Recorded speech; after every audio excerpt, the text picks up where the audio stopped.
Welcome back to Brad Connection.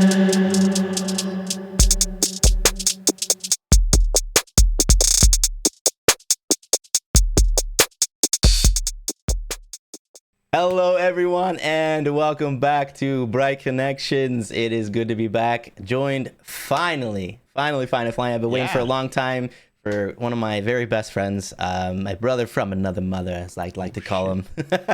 A lot of people say we actually resemble each other. Yeah, a lot of people say twins. Mm-hmm. Yep. I should have done the mustache for today. Oh, you should have. You should have. Fucking. Oh. Here we go. Starting hot. The Fergie, dude. The Fergie curse, man. The Fergie curse. Well, without further ado, apologize. No, it's all good. It's all good. Without further ado, let me introduce one of my best friends, Mr. Alex, aka EpicJoystick. Hello. Hi. Hi, guys. Hello. Hi, guys. As Hi, you BK. can tell already from about 30 seconds, our dynamic, we're just goofballs. So this episode is going to be just insane. I spend more time with you than most of my friends that I see, like childhood friends, you know? Uh-oh. We spend more time together online. They hate me. Who hates you? Your friends that I stole you from. No. Okay. No, they have their lives. They're super busy, and we're here wasting our lives on Valorant every weeknight. True. So thank you very much. Thank you very much for the invitation. Of course, man. Thank you for finally joining me. I keep saying finally, but it's not like you didn't want to. It's just it kind of didn't happen. So life. Yep, life exactly. And then obviously I took the pause from Bright Connections for a while too. So, but now you're back. Now we're back. Yep, making episodes at least every once in a while. Trying to brighten people's day. Remind us that there's still good going on in the world each and every day. And we need to hear more about it. So honestly, man, it's one of the aspects from your personality that I got that hooked me from the start was like, this guy is so about positivity and always the way you don't do it anymore. You should do it again, but you end your streams by saying something like, what's the exact phrase? Do something nice. I still say that. What do you mean? Sometimes you don't, and it's oops. Yeah, it's fine. I've gotten too competitive with Valorant that I'm forgetting myself. No, but I know that sometimes in life we're gonna have moments where we're gonna be perhaps in a darker place, and that, but the super happy BK vibes of always life is great and positive that's something that really hooked me from the start. Yeah. For sure. So I guess we'll go back. People have probably heard it, but maybe some people haven't. The whole origin story of me and Alex. Because like I said, I'm sure there's some people with Bright Connections maybe that haven't heard the story, but wild, crazy, kind of just coincidental, just weird, insane. Almost like a sign. It's just kind of just a feeling and just a weird situation. So go ahead. One of the craziest from your side, coincidences in my life. Yeah. Oh, you want me to tell from my side? Yeah, from your side, yeah. So I was playing Valorant with you might know who exactly. I think Mams was there. Yep. She was a guest. Yep. Was Fitz there? So I think the group, it was 4 you back in the day when Valorant allowed 4 people, and I was the rando, the last one. You guys were a group of 4. Yeah. It was you, Mams, Sam. Can't remember if it was Sam and CMS or if it was Fitz and CMS or something, but it was a group of 4 of them. Yeah. And I was the rando. Yeah, so we got linked up with Admiral BK. He was our final teammate of the Valo match. I actually might have been just BK back then. I don't even know if I was Admiral. Oh, it was so long ago that it was. Anyways, I think it was Haven. I think it was Split. Oh, I think you're right, actually. Yeah, I have a sorry, but anyways, so we start playing with BK, and he has a mic on, so we're talking to him. And the way, maybe I'm not gonna recall it the way you recall it. Well, but we're gonna compare. Yeah, the way I recall it was that we would kind of talked to you, and the moment we saw that you answered back, we got a little like, I don't know what's the right term. Like, we weren't trolling, but I have a feeling you maybe thought we were trolling you. Oh. When you said like what though, like in what aspect? Well, just kind of like, because you know, like sometimes you're in a Valo match and someone is like talking back to you, and you're like, is this person like laughing at me, kind of, Okay, or yeah. are they like, you know, legitimate? And so, anyways, we played the match. We had fun with you. The match ended. We added you as a friend, something we never do, but I never do personally, Yeah. on Valo. And That was the kick. That was the kicker for me. Like you talked about it after that. Like you play with randos every once in a while, but you never really connect with them. And even if you do kind of connect with them, you still never really add them and ask them to play more or anything like that. And it just was. It was again still to this day. It's still so insane to me that it just happened and took off from there. But exactly. And then like BK was like, I want to come visit you guys in Canada, and you did. And what? No. You asked me if I wanted to right, really? So Dude, a little, it's been a few years. Yeah, it has been a few years. So a few filler details here that we missed. Yeah. For at least what I remember.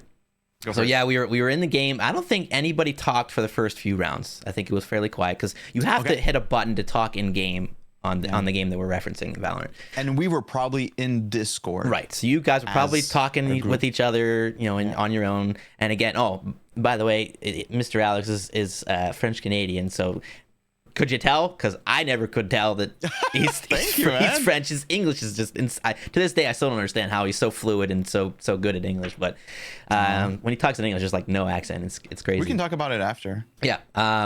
So in the game, I don't think anybody really talked too much for the first few rounds. But then I don't know who said something first. Maybe we made a call in the game or something like that, and then, like you said, we kind of like started laughing and trolling and doing whatever after that.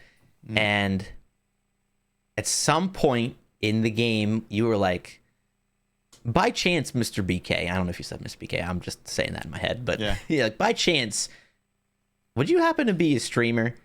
And that's what, you remember that now? No. Oh, yeah. You asked me in the middle of that first game, you were like, by chance, are you a streamer? And I was like, what? Really? Oh yeah, I was so taken back. I was like, because I was tiny back then. Like I had 1-2 viewers, and I was just like, could I tell from like your voice? that's what you said. You said I could tell from. No, my microphone wasn't even good back then. It was a crappy one. You said it was my personality. You said you could tell from personality. You kind of had that feel of a streamer. I was like, nice. Oh, I'm happy. I was like, yeah, why? And I was just like, I just had a feeling. Yeah. Okay, I just cool. And so we continued through the rest of the game, and then you guys added me after, and we played a couple more games that day, and then the rest is history. Just continued after that, and then after a few weeks or so, you're like, man, would you ever consider coming to visit us in Canada? And I was like, honestly, yeah. That's insane. Yeah, I love that. I know. Yeah, and then you came over for a week. We had actually a lot of activities planned. It was during the same week as my birthday. The day we went to CMS's house, his mom's house. I loved that day. That was the day of my birthday. Yeah. It was so much fun. Just swam in the pool and hung out and did a tier list on. Oh my gosh, Like people who are listening, you probably have seen tier lists before on the internet of anything, but we recreated one on the deck, basically. The deck with chalk. Just chalk of different colors, and we started ranking all the Valorant heroes. Have chalk in your car, I guess. Oh yeah, because I have a son. Yeah, he's got a young son, and it just was like, hey, I've got chalk. Let's write on the deck. That's sort of You have a really good memory, BK. Yeah, I didn't even remember it was my chalk. Oh yeah, of course. Anyways, it was I think you planned it before though. I don't think it was just like when we got there, you were like, oh, I have chalk in my car. Let's do this. I think it was planned. Yeah, I think it was planned. Okay. So we went there. We were like, look, we're gonna swim a little bit, then we're gonna do this tier list, and we're gonna. Okay. Yeah. It was a very nice week. Very summery. Summer vibes that week was pretty. Actually, it was the week that, like, to this day, 2 years ago, I think, because my birthday is like on the 13th of July. I want to say it was 3 years actually. I think because 3. No, maybe not. Maybe 2. Yeah, maybe 2. Wow. It's been a while, BK. Because yeah, we would have met in 21. Okay. I'm actually no, it might have been the same year then. It might have been that months later. In the summer of 21 then. Nah, I don't know. To be confirmed. I don't know. Yeah. Well, either way. Few years now. Since then we've been playing Valo, League of Legends almost every night. We dabbled into some multiverses, which was is a Smash clone, Super Smash Brothers clone. And you and I, the summer that the beta came out, we would like go to bed at 2 a.m. playing that together on duos. Mom, don't listen to that. I don't know what he's talking about. Who? That's in Mom. Mom, don't listen to that. Tomorrow she's gonna like, I just listened to the Bright Connections podcast, and do you go to bed at 2 a.m.? Are you going to bed at 2 a.m. every night? I love that. That's totally how my mom sounds. Yeah. Now listen, young man. You need your sleep. Oh. No, but yeah. No wonder you have more bags under your eyes than usual. I knew it. I could see it in your face. Yeah, my mom used to be like that. Yelling at you for staying up. What? Yelling at you for staying up? Or just saying like you could see the bags in or whatever. But like every time I was tired or something, she's like, she could tell. I noticed. I saw your bag. Yeah. I noticed it under your eyes. It shows when you're tired. Yeah. God. Yeah, mothers, man, they just know. Yeah. It's so true. They just know. Love you, Mom. Anyways. But yeah, so yeah, it's been a weird relationship, like not weird in a bad way, more weird like I've never had a relationship that happened like that. Yeah. Of actually, well, with Twitch, we did meet a lot of people online and everything, but like this urge of like this person, I must gravitate towards this person. We need to keep playing, like it never happened. Never happened. Absolutely crazy. Yeah. Absolutely crazy. Yeah. And he talked about the week that I went up there. I mean, this guy took off like a whole week just to entertain me and allow me to stay at his place and everything, and fed me and let me sleep there and drove me around everywhere. But yeah, it was for sure one of my best experiences. Yeah. With Nate. Oh my gosh. My son, who was like 4, I think, when you visited. Yeah, probably 4 or 5. Like, so he remembers you, which I find is super cool. Yeah. Oh my gosh. Yeah. It was. I mean, he wanted so much to hang out with me and play with me and talk with me, but that first time I visited, he didn't really know any English. I mean, he probably knew some, but I don't think he grasped the fact that I only speak English. Maybe is what it was. So he was always that first trip. He was always speaking French. And you would translate for me every once in a while and stuff. But interesting. Yeah. Because now he will speak first of all in English, because he goes to an English and French school. But I feel like some kids, English is their primary language. So yeah. Even there. At his school? Oh, okay. Oh, at his school specifically. Okay. At his school, yeah. I guess that could like segue to my accent and everything. Because I grew up where my mom would speak to me in English and my dad in French. Okay. 100% of the time. So like if we were at the dinner table, I never spoke to my mom in French. I didn't know this. This is you didn't know? No. Yeah. Since I could speak. Yeah. And for them it was super important. Since I could speak. Since I could speak. Since I was in diapers. Yeah. No, seriously, I love that my parents did that, because I'm in love with like everything that's like America. Yeah, that's another thing we're gonna talk about. So, you said she only spoke to you in English, but she still knew French though, right?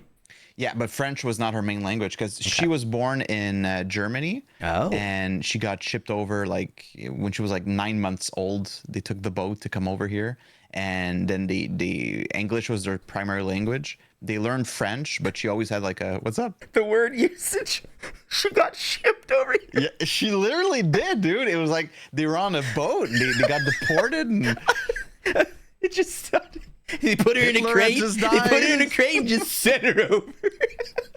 That's how I imagine it. Like they're all in a crate, and like they can see through like the cracks. little It just- hole, little peephole. Yeah. Like, Papa, Mama, I think we arrived to Canada. Are we here yet? Mama, I'm thirsty. May I have some water, please? No. That's how I visualize it. no. So that's why I said like ship Jeez. with a label on it, you know. By the way, I love cartoons, so I see a lot of like life events as a cartoon. So I visualize like the big box with like the labels of like to Canada, you know, To Canada with love. with one hole, you know, Yeah. those cartoon holes, black hole. Jeez. Yeah. But go ahead. Yeah. So she's. So yeah. So and my dad speaks in English as well. So like it was an environment where they would speak to each other in English as well. And I could see like when the years passed, I could see that like my friends also started speaking English because of like video games and movies. Like they preferred the English version, you know, version, like yeah. the because when a movie is translated in French, it's not the original actors and everything. So Yeah. by their own like will, they wanted to learn English, and I've wanted to like perfect my English so much that I've been working hard on like removing accents, like not remove my accent, but like try to like figure out like how an American accent sounds more. But there's so many accents in America. Oh, yeah. So Yeah. but, like I've noticed like sometimes people here in Canada, they're gonna like say every word in the word. Every letter in the word. Mhm. I don't have a good example right now, but an American accent, they might like, nah, you know, like they won't enunciate exactly like, I don't know, like it's maybe not the best example, but like tomato. You know, maybe like an American would say something like tomato. Tomato. Like at the end of T, you hardly say it, but Yeah. a French Canadian would say like tomato. We were just talking about this actually recently at 4th of July. Just all of a sudden people started saying important as important. Important.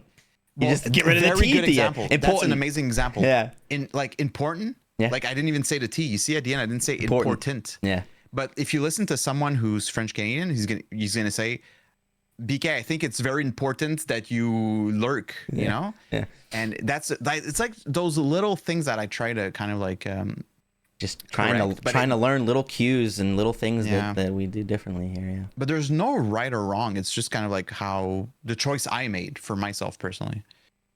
It's just, I mean, well, a lot of it is just people making up their own rules anyway. Like nobody ever said that it was okay to start True. not saying letters in important, True. but you know, And I worked really hard on the like the, because here in like the H is completely different. it's very hard. It took a lot of use to like the versus t. Yeah. A lot of people will say like just t, like the end instead of like the end. Okay, yeah. You know. Yeah. So yeah. Little tidbit. Yeah, awesome. But I love it. Like I every time we go to the States, we're very close to the border, and it's Plattsburgh. That's very like the closest. Yeah. And I just love going there. Like the American vibe, the marketing is so different. Like I don't know, it makes me happy. Yeah. I'm happy when I'm in the States. Aw. So that's why like when I'm streaming, like I always say like that I'm actually American. No, do you really? I don't know if I've ever Or heard you that I'm say German. that. Well, It's that more- makes sense, it's I just- guess. But it's just an inside joke yeah, because people know that I love you know, the States and Disney and you do often talk about our holidays and stuff and how you love how we do our holidays differently. Thanksgiving and stuff. Yeah. I would love to have an American Thanksgiving at some point. Yeah. Like because we see it in TV shows, you know, like Friends they're gonna do like their Thanksgiving episode. Yeah. And then you see like the yams and everyone wants like mashed potatoes made a different way and the turkey's cooking Yeah. and like it's and the football game is playing on like on, at the same time, and it's I don't know, it's just like a vibe that I have. It's a tradition that you'd like to experience, you know. Yeah, exactly. And I think that's probably I could argue the same thing. Like you guys do things differently, or you have your own holidays and stuff that I find very interesting too. You know, that we don't do, and I think because it's different, it makes it intriguing. You know, that you haven't experienced it, and you see other people experience it. Like you said, you see other people enjoying it and experiencing it. And you're like, oh, I want to try that too. You know, for sure, yeah. And I guess there's also the fact that I'm unfortunately not super into Quebec traditions. Like on the 20, I don't even know what date it is. The 24th of June is the Quebec the Quebec Day, basically. Yeah. Like your 4th of July, but for Quebec. Yeah. And on July 1st, it's Canada Day. But I don't really like follow or do traditions based on that. You know, like I'm actually even more excited for like the 4th of July. I love watching fireworks. Like, that's why I loved watching Kai Cenat's stream on the 4th, because you got to see like how it is in the sky on the 4th. Like at some point he took a shot of the sky and there were literal fireworks coming out of like everywhere. Yeah. Because he was on like the top of a mountain, so you could see like the whole city and just like fireworks constantly everywhere, and it looked like almost like a war scenario, you know, like it felt like they were being nuked. But we have fireworks here for sure, but it's not at that point, you know. Yeah. Insane. Yeah. The when you see it, like, well, I'm sure that's a perfect view when you're up high and on a mountain or whatever you said, like a high hill, and you see some going on over here and some going on over there, and that's one of the coolest thing. And it's funny that you mentioned, you know, that it actually looks like a war. That's where it originates from. You know, that's where it originates from. That's the whole thing is when they were fighting, you know, in the I was gonna say Civil War. Oh my goodness, in the Revolutionary War. Wait. Oh yes. I mean, I hope I know. You could have said Civil War. I should have just stuck with war and not said anything. You could have said the Avengers, and I would have believed you. Like, I know nothing about history. I'm gonna look embarrassing here with my incorrect history. Hey. But when they were fighting and all the cannon shots and all the things going on were lighting up the sky, that's when Francis Scott Key. I hope so. Yeah, dude. I hope so. I hope so. That's when Props. he wrote, you know, he wrote the poem or whatever, and that's saying that all the explosions look like fireworks. I don't know if he called them fireworks or whatever. I hope I know what you mean. I know completely wrong on this, but I actually know which poem you mean. Yeah. And it but like that's another like I don't want people who live in Quebec listening to this think that I hate Quebec or anything. It's just that I grew up with a lot of like, you know, watching American shows. Yeah. And they would slowly, you know, like even just like in The Simpsons, you would see them do like the 4th of July and you see the traditions and everything. Yeah. So, and even like that poem you just mentioned, I know what you mean. And I think I've seen it like in a cartoon or something, you know, or mentioned in a cartoon. So, yeah. It's just, I mean, it's just a love for other traditions and stuff too. Yeah. Like you said, it's not that you don't like where you are or anything. It's just, but then I think people could talk about, you know, maybe a tradition that goes on in Germany or something. Like I'm that sounds awesome. I'd love to go do that, you know, stuff like that. It's just, exactly. Yeah. Something like that. It's not that big mugs of beer and boots of beer, boots. Yeah. And women wearing, I don't know what's the exact word. The lederhosen. I guess so. Yeah. That sounds great. Let's go. Sure. Lederhosen. Yeah. I took German in high school or middle school or something for a few years, so I remember a little bit. Nice. Yeah, exactly. Like it's just an appreciation of other cultures, traditions, and that's all. It's just. But it's also the fact that I didn't grow up with a lot of Quebec shows, so whenever like I'm streaming and someone will mention like a Quebec reference, I'm gonna be like, I don't get the reference. Okay. So sometimes like it's like, could I interest you in like a Sesame Street reference? Because I don't know what show you're talking about. Yeah. Oh my gosh. So that's why sometimes like it sounds like I'm an American, you know. Yeah. So yeah. Part at least. All right. So when I first met you, I'm gonna be 100% honest here. I didn't really know much about Canada in general. And even less about Quebec. That's fair. And that's totally fair. Yeah. And so I took it upon myself after meeting you guys and everything, and I was just like, I gotta at least learn a little bit about Canada and stuff. And so obviously I've started learning French lesson. I started learning the French language and stuff. I had somebody teach me for a while, and then I do Duolingo and stuff, and just it's an appreciation, and it's a want to connect with a different culture and to make it easier. And I mean, you guys you always speak English when I'm around, but it still just seems right for me to try to at least learn some, like you said, some of your culture, some of your traditions and stuff like that. It's very respectful, like that you've wanted to. I understand your like why you would want to as well, versus like, I don't speak French, speak in English when I'm here, please. Yeah, exactly. And it just like I said, when I could have, you could have said I don't even know. You could have said anything and I would have just agreed with it, because I literally, for some reason, I don't know if they don't teach us enough, or I didn't pay attention or what, but I feel like not a lot is taught outside of US when we're young. Like it just, you learn all the stuff here. And well, the US has a reputation of being very self-centered. No, you don't say. Like but here in Canada, we learned about Canadian history, and of course US, like not deeply, but the basics of US history, because we're close by, but I really feel like the US just doesn't. Well, there's the ongoing joke that US hates Canada, of course. Yeah. Like the South Park movie of Blame Canada and everything. Oh yeah. I find it funny personally. Yeah, and I don't think it's at all the case, but I think, like you said, it's just a joke, of funny running meme, just to kind of But now it like the joke in the States is actually like the Canada is kind of like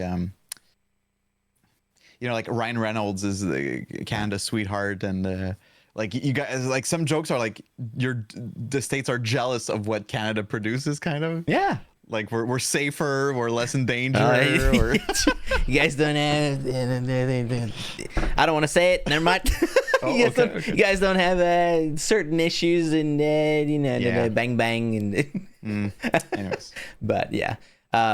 So just the want and the desire to learn each other's culture and everything was a big thing for me too. So, and nice. And so when I met Alex, and then as I continued to get to know Alex, in the guys, you're gonna start like getting all teary-eyed and stuff, but I truly, I mean, the guy's like a big brother to me. I truly look up to him in a lot of different ways. I mean, the way he took me in and introduced me to the group, and just in the way he's everything he does on his stream, and when he joins other people, collabing with other people, he's just so confident on it, and he's just so professional about it, and he's funny, and it's just I admire him. I really do. So for me to be here with him is another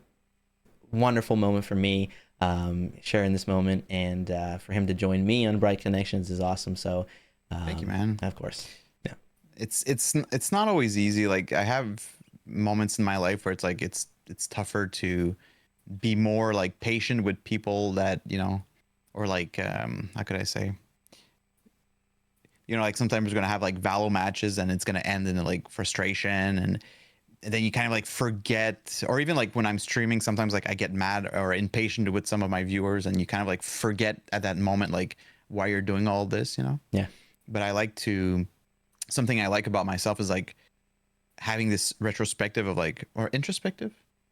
Which one's the right one? Retrospect. Yeah, I think so. Rethinking about the event and like trying to learn from it. Yeah. Oh, okay. Yeah. Like words. And to be like, okay, like today I was maybe not as present for someone who needed me, or I was maybe like impatient with someone who's trying to be funny. I might like go right to them or try to be better tomorrow. Like I think it's tough because like we're all going through like ups and downs, and sometimes we're just like in a more negative phase, and it happens, but and something that I personally hate with friendships is when like people like they bicker, kind of like they're mean to each other, because I don't know if there's a saying in English, but in French there's like on écœure ceux qu'on aime. Là. We bully the ones we love. Yeah. And I hate that. I hate that Do sentence, you? man. I hate it so much. I'm not someone who teases my friends, who bullies my friends, who insults my friends. And so like sometimes it's hard, because with new relationships, those people will try to be, like, what's the right word? Not bully, but like tease. Bicker? Tease. Tease. I mean, You tease the people you're closest with. Yeah. That's definitely a thing. Yeah. I'm gonna be like super like sensitive about it, I guess. But people have learned that it's not my favorite humor. You tease too. What do you're I tease with a very minimal amount of people that I'm very comfortable with. Yeah. Fanis is one of them. And I would say you are one of them, but not all the time. Yeah. I prefer when we're more like we're pogging, let's go, versus like, hey BK, like it's like the way you and Silent bicker, you look like crap today. Yeah. Like I'm rarely not a fan of that type of humor. I need to be in a very specific mood to tease. Yeah. No, I would definitely agree. You are the type of person that is very self-conscious of how people are feeling. Like you know, like you said, like if something didn't end right, you're reaching out and making sure things are good. You've always been that way. And you can tell when somebody's not doing well, and you'll reach out, and that's your heart, man. That's but sometimes like I would like to reach out more, like I know you've had a rough couple of months, and sometimes I'm like I've shown him my support, like I he knows I'm here, but like sometimes I also, like, not just with you but with other friends as well, like I know they're not doing too good, and like maybe sometimes like I freeze also, I think the feeling of don't want to bother them always kind of creeps in. You don't want to bother people when they're trying to be in their own space or whatever. Yeah, for sure. But I think when it comes down to it, I think most people appreciate when others reach out and just kind of just show a little bit that you're there, and I think it really goes a long way. And so it does. I always try to push people to do this. I always, every once in a while, like, you say sometimes I end my stream with do something bright for somebody or whatever, and I do that here too. But I always try to also say, one of those things to brighten people's day is just reach out. Reach out to somebody you haven't talked to in a while. Ask how they're doing. Just say, hey, I'm thinking about you. I hope you're doing well. Stuff like that. Just what you just said. Take that and apply it once a week. Yeah. Like, don't have to do, like, not, don't be like, because I can understand like once a day might be a lot, but like everyone listening, put yourself like a challenge to do that once a week. Yeah. Take someone from your contact list and reach out and just like, hey, it's been a while. Having a good week. See. Yeah. Hope you're having a good week. And it could change that person's month. Oh yeah. Absolutely. It could give them like wow, someone gives a shit about me. Yeah. I mean, it's so true. We don't do it enough. Sorry for swearing again. You're fine. We tend to get stuck in our own world every once in a while, and it's not that we. I know. For most people, it's not that we aren't thinking of others. Sometimes it's that we're hoping that they reach out first, or that we think they're bothering that, or we bother them, or it's just it just doesn't happen for whatever reason. Try to put it on yourself. Don't make it one person if you want to. Make a whole list and just send a message. Hey, hope you're doing well, having a nice week. I'm thinking about you, stuff like that. You can't imagine how much of a difference that will make on people. I've been told in the past by people that like sometimes the fact that I don't reach out, they start to kind of like wonder how I see them as a friend, Yeah. And the thing is, because I am someone who doesn't need that. You don't need to come reach out to me. Like, if we're friends, we could not speak to each other for like 3 years and we'll still be friends. Like, for me, it's not like a slider that changes, or like I don't go to bed at night like thinking, am I still friends You're with lucky. BK? You know, You're like, a lucky man. Honestly, I find like, yeah, it is something that like a lot of people, like I have it, and like yeah, I guess it is luck. Yeah. But I know that some people, like sometimes they're gonna go to bed and like they're gonna have anxiety about it. But I don't. Like whoever's listening, like you don't need to like come talk to me and ask me like if I'm doing okay, because like it's not something that I personally need in my life. I don't know how come, but it's fine. So that's why sometimes it's perhaps difficult for me to realize that other people need it. Or exactly. I think so there's definitely a lot of people that need reassurance, you know, just a quick little thing just to make sure, or let the other people, let them know, make sure that you know they still care. And it's just, and there's nothing wrong with either way, obviously. No, for sure. There's some people that are good at communicating. There's some people that aren't good at communicating. There's some people that need the reassurance, some people that don't. So just, you know, you just never know. But if you're that one person that wants to make a difference, you know, in other people's lives, just again try to reach out, because a lot of people do need that reassurance. So if they don't, if they're, you know, the person like Alex that don't need the reassurance, you're still reaching, and it's not hurting anything, right? You know, you're not, you know, it's not anything bad that you're reaching out to them, and people can always tell you, you know, I'm busy, or I'm in my own space, and whatever. There's no harm in reaching out and checking in on people. I'll be honest,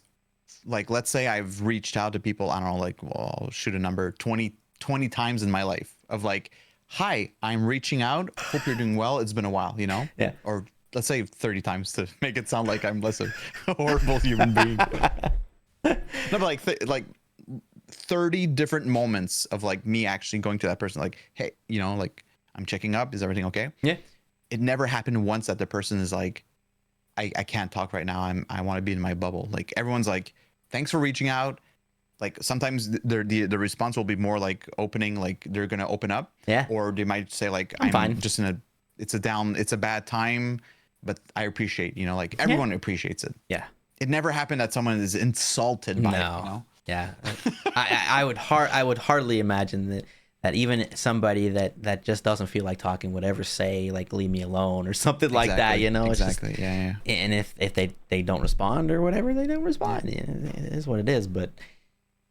Try to do it, you know. It would be such a positive thing for people to try to work on that a little bit more with each other. Sure, I think we've lost that as a society, and honestly, in my opinion, it's just communication.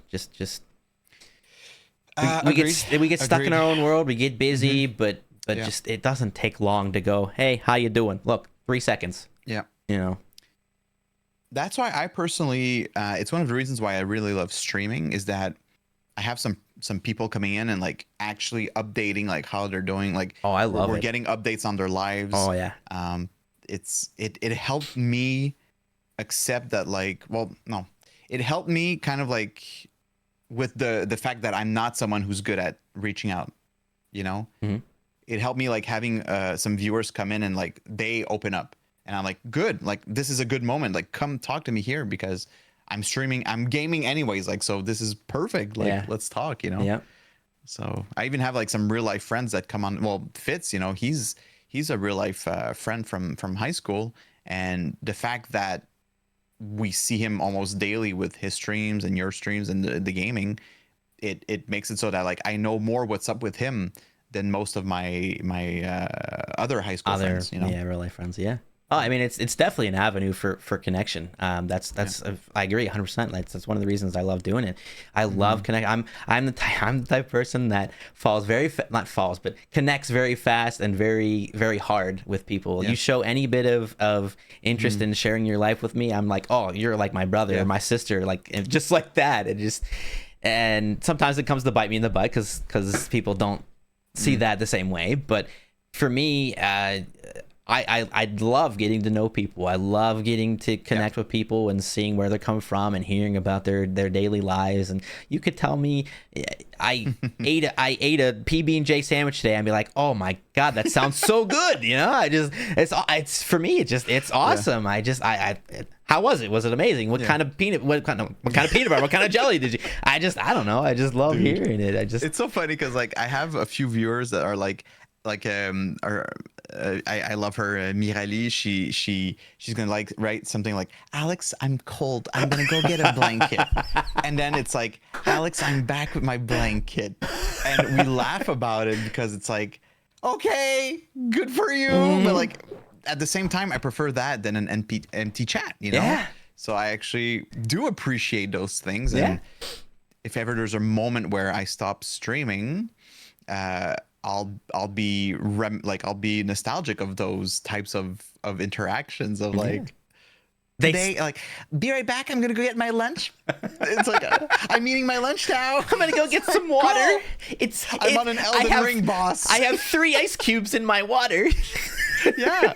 And sometimes I feel bad because I don't want people to think that I hate it and that I hate that type of interaction, because deep down I love it. And when all of this is gonna end, like, I'm gonna actually be nostalgic of it, you know? Oh yeah. I mean, I agree 100%. I love when people say hi when they enter. I love when people say bye when they leave. You know, say good night. I'd rather be able to say bye, good night, have a great evening, whatever, on your way out than just leave and be like, oh, I didn't get to wish them a happy evening or whatever. Exactly. Yeah, I mean, and well, it's based. It's more of like based on like what you said earlier. You were complimenting, you're complimenting me, and I really appreciate it. But like, I also wanted like to tell you that even though like sometimes I'm not right like talking in your stream, whenever like Nate, because I have what's the term in English with Nate, I have him 1 week split custody kind of split custody. The weeks I have him, sometimes like it's going to be really a very draining end of day, you know, because it's like it's the dinner, and then it's like a quick routine of the shower and getting him ready for bed, and like it goes by super quickly, and I love it, but it is very draining, you know. And sometimes the moment we finish eating dinner, like I would go to bed, you know. So what I do instead, like I hope you're live, I open your stream, I see you playing your daily games that I hope you'll never stop, honestly, because I think it's a great intro. And I sip my coffee while Nate is taking a shower. And sometimes like I'll be literally sitting on like this like almost like a footstool in the bathroom while he's taking a shower, listening to you, sipping my coffee, exhausted. And he's like, Papa! I'm like, no. Is that BK?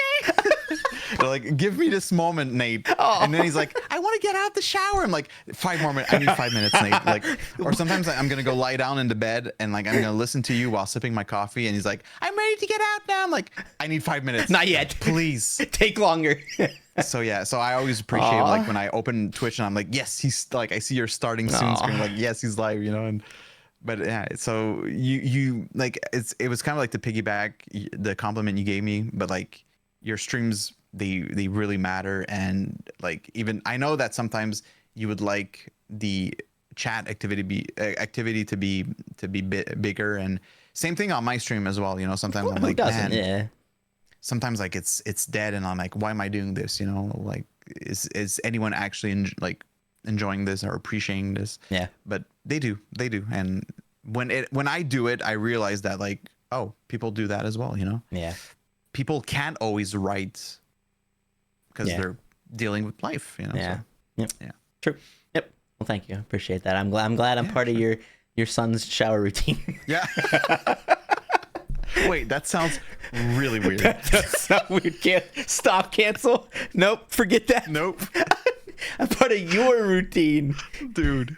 Oh my god. Oh boy. But like no, for sure, it's something that I really enjoy. And like when Nate is asleep and like I get back to my office and we can play Valo or, you know, like summer games, whatever. Like it's moments that I really cherish, even though sometimes I'm like, okay, Alex, you play too much video games, like you should be doing something else. Because there are other projects I would love to do, you know, like there's a lot. I have a lot of cartoon ideas that I would like to create, and I'm always like, I don't have time. Yeah, you just played 6 games of Valorant, but it's important. Important. Yeah. Are you still with the Are you still on your mentality of going more not necessarily professional, but more competitive with Val? Yeah, I mean, I like to. Is that your current mindset? Yeah, I'd like to. Yeah, I'd like to. Cool. Yeah. I mean, there's a part of me that always wanted to. To really get into it, try to get a higher rank and have more competitive games and be able to flex and say, yeah, I'm a really high rank, I'm good at this game, watch me. Well, especially that it is your main game on Twitch, you know, for sure.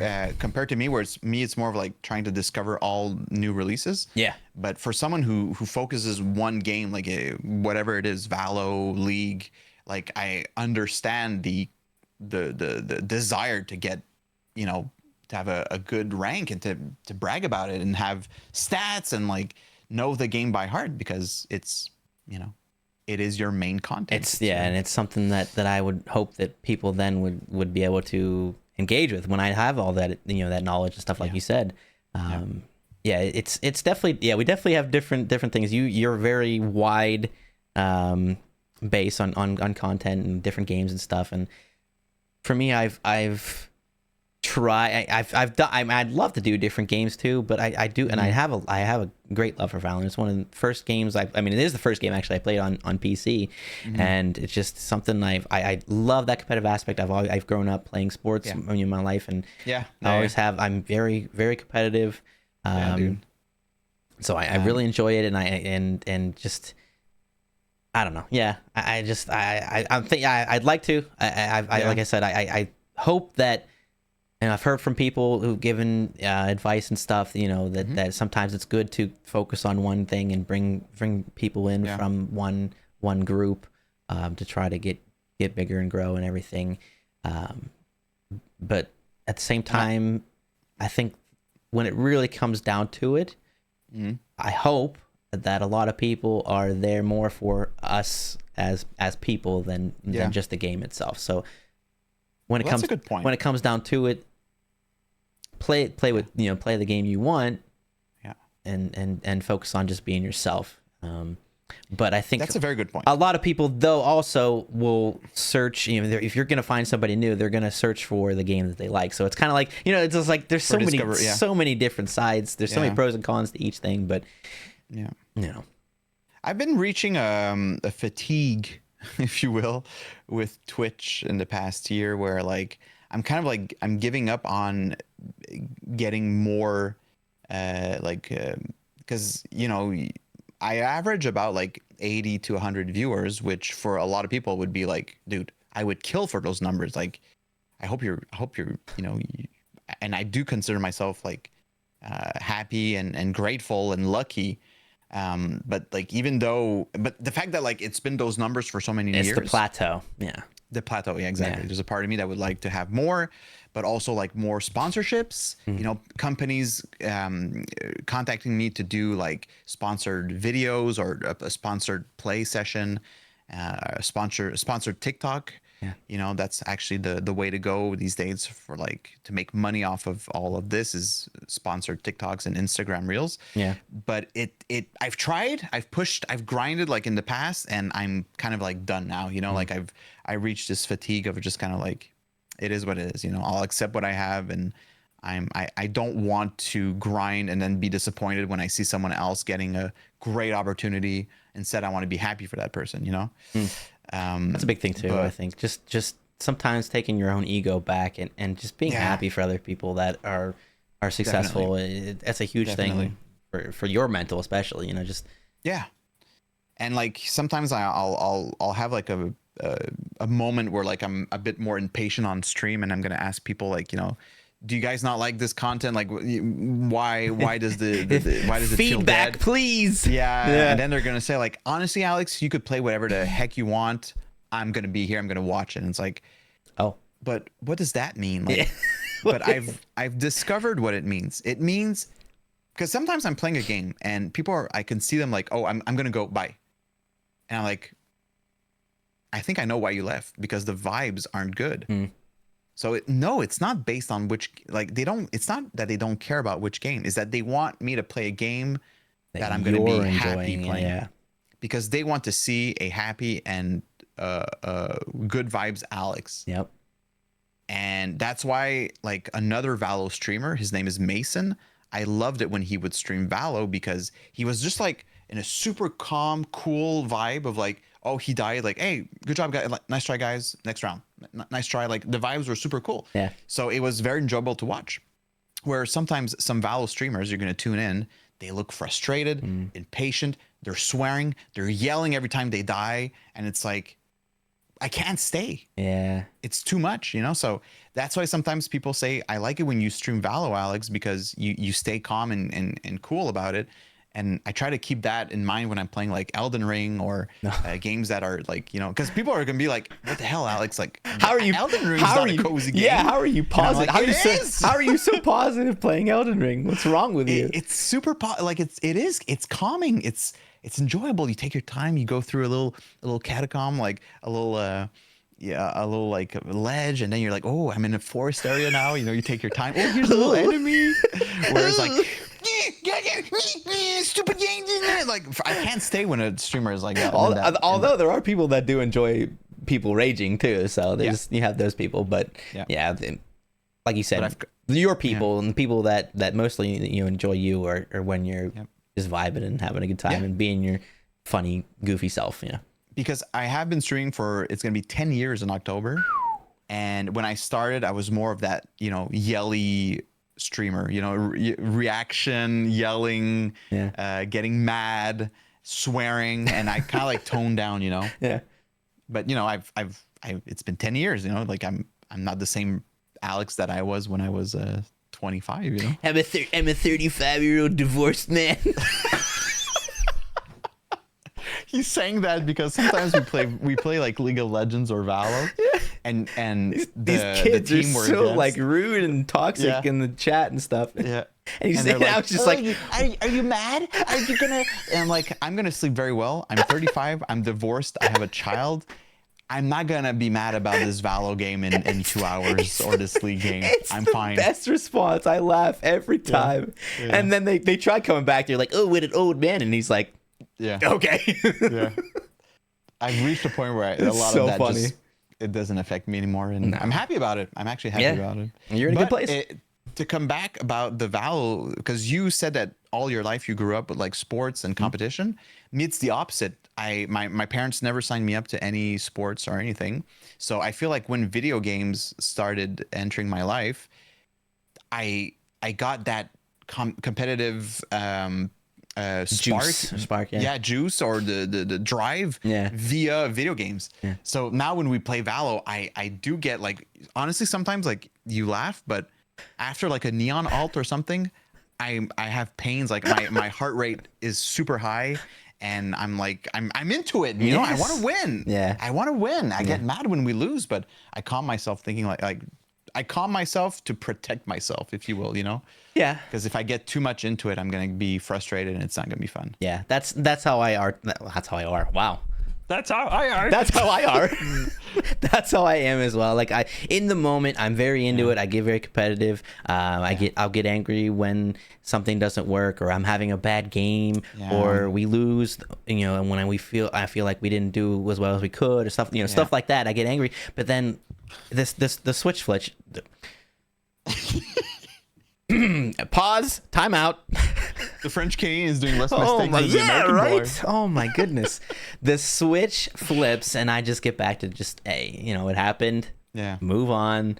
The adrenaline kind of calms down and you just get back to just enjoying it again. I tell you sometimes, like, BK, like, I watch you and I see that you're done. You're like this on your chair. I get so frustrated because I'm the type of person that wants to feel like even if I'm not having a good game, if I feel like I'm not helping the team, I get very frustrated. It's like nothing's working. I'm not helping the team at all. I'm just bringing them down, and I get very frustrated at that. But at the same time, I know I should know better. I know it's not the case. I know not everybody's gonna have a good game every time, and just it's funny, yeah. But you mentioned the heart pounding and stuff, and that's one of the reasons I love it. The adrenaline and the aspect, and it's just getting so into it, and those clutch moments when you win those 1v4 clutch moments. It's just like, yes, let's go. No, honestly, Valo is probably in my top 10 games of all time, because I used to love Counter-Strike when I was younger, and I love the idea of what Overwatch is. I'm not a huge fan of where Overwatch is now as a video game. Yeah. But the idea of like cartoony characters, because I grew up with cartoons. I make cartoons. Yeah. I love it when a game has a very cartoony vibe. Yeah. More than like a super realistic game, actually. So for me, Valo fit perfectly. Yeah. It was like the Counter-Strike precision mixed in with like Overwatch style spells and abilities. Yep. And yeah, so like it's a game that I really appreciate, and it's why I still play it. It's not because like I'm obsessed with it. It's because it's legit a game that I really appreciate and respect. Yeah. Awesome. Yeah. That's the way it is. That's the way it's supposed to be. You're supposed to fall in love with the games, you know? Yeah. I'm a very passionate person about video games, like how they're made, the studios behind, you know, development issues. I follow a lot, like, oh, this game got delayed because of this thing, or, you know, that's so true. You know, all these like these updates and all this stuff, and sometimes I'll come in and you're like, hey, BK, did you hear this? Did you hear this? I was like, no, am I supposed to? And you're like, what are you doing? What do you mean? What do you mean you don't know? How you don't know? It's like, I don't know. I haven't paid attention to all the news and updates and stuff. He's like, well, this. And I was like, oh, all right, cool. Yeah. Oh yeah, I can get really passionate. That's the thing. I'm not someone who has like a lot of passions in life, but like cartoons, drawing, and video games is basically me. Hey, find something you're really into and stick with it. You don't need to have 100 different hobbies or likes or anything. No. It's perfect. It's awesome. Yeah, he's incredible at drawing, guys. Okay, we're doing a mid show plug. Go check out his Twitch, EpicJoystick. Twitch.tv/EpicJoystick. I don't know how can they check out your drawings or anything. Maybe soonish. Okay, there you go. I'd like to create a new cartoon soon, but if you guys want to see my older cartoons, YouTube Epic Popcorn. There you go. It's how I became a like I used to work for a company, and we would like do designs in Photoshop for like boxes of thermostats and heating products. And I'd be like so not creatively like challenged during the day that I would come home and make cartoons. But they were like the lamest 5-second cartoons about like, you know, like a doctor asking about like, with a patient being like, we're going to test your ninja reflexes, and he throws his thing that he would usually like knock the knee to test the reflexes of the patient. Yeah. He throws it in the face of the patient dies. And then he just writes like shitty reflexes, and that's how it ends. Because like I would have like these little blurbs of like a stupid violent cartoon. I would make it, and I used the name Epic Popcorn because I didn't want my parents to see it, because I wanted, like, I knew it was violent, so I wanted to be like detached from it.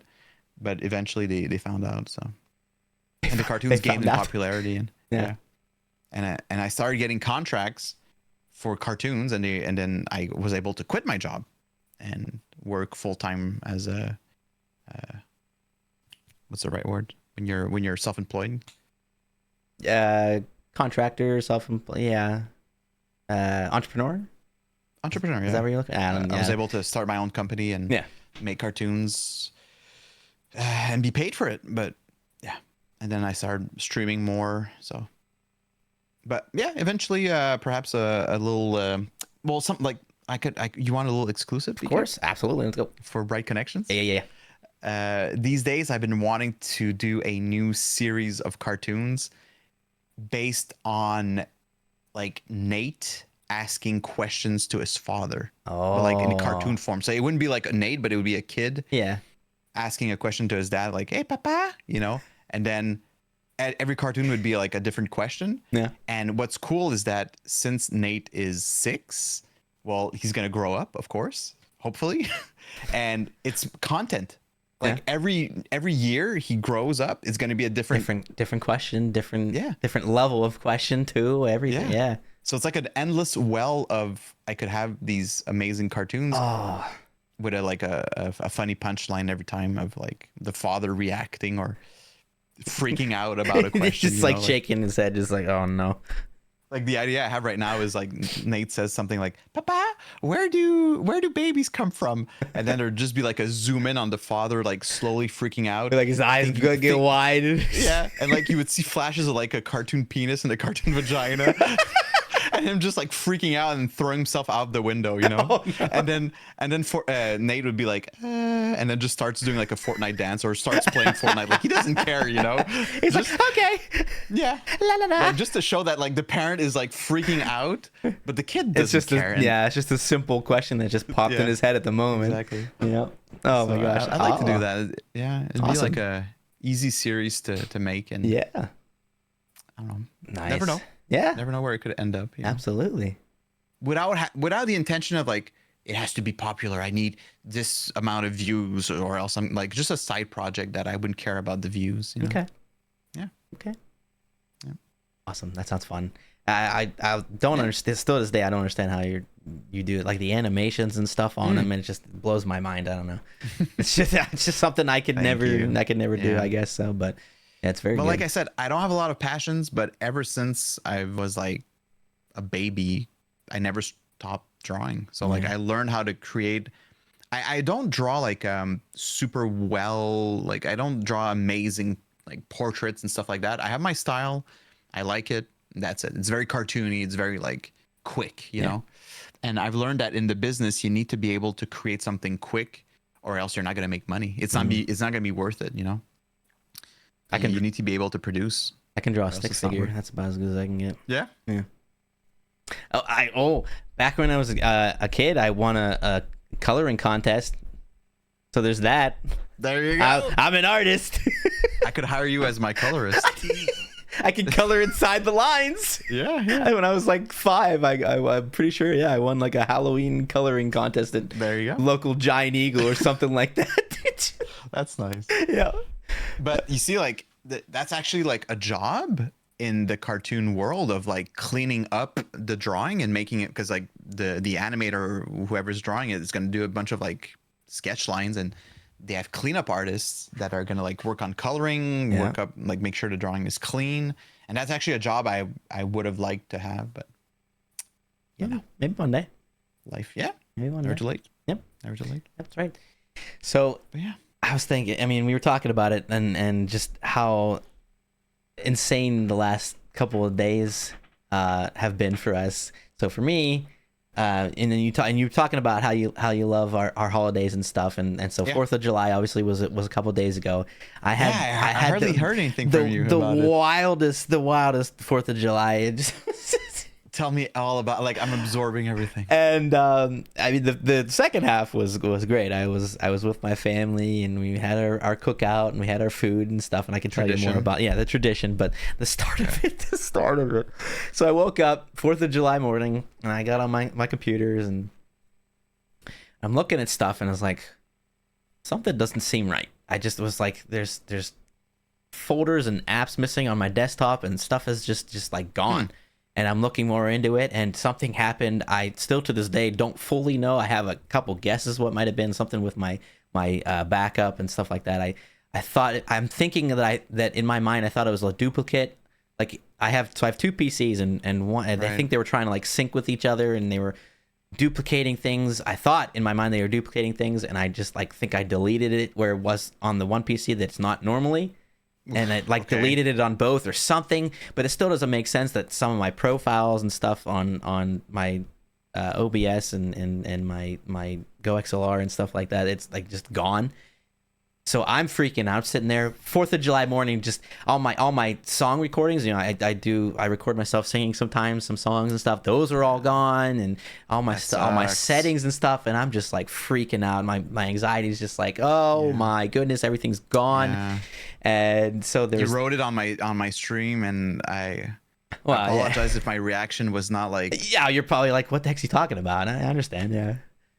And it was wild. And so, and then time's getting closer to me having to leave for the day to go to my aunt and uncle's, and I go down the kitchen, and I'm doing stuff in the kitchen. All of a sudden I'm like, the carpet's wet, and I open up the under the sink cabinet, and it's just pouring. There's just a flood just rushing out. Oh, dude. And I'm just like, oh oh no. And so I like shut all the water off and I'm like trying to sop it up and there's just a mess in the kitchen. And I'm just like, oh, this is great. Dude. Yeah, what a great start to the day. Yeah.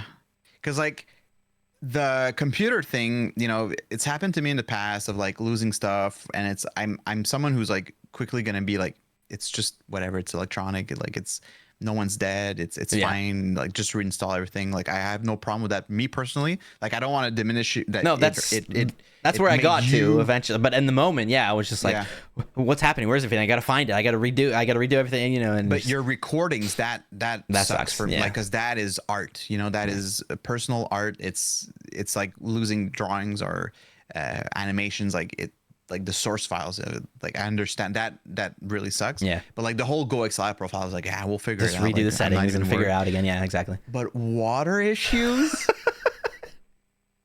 That's a whole different ballgame. One of the worst things that can happen in the house. So yeah.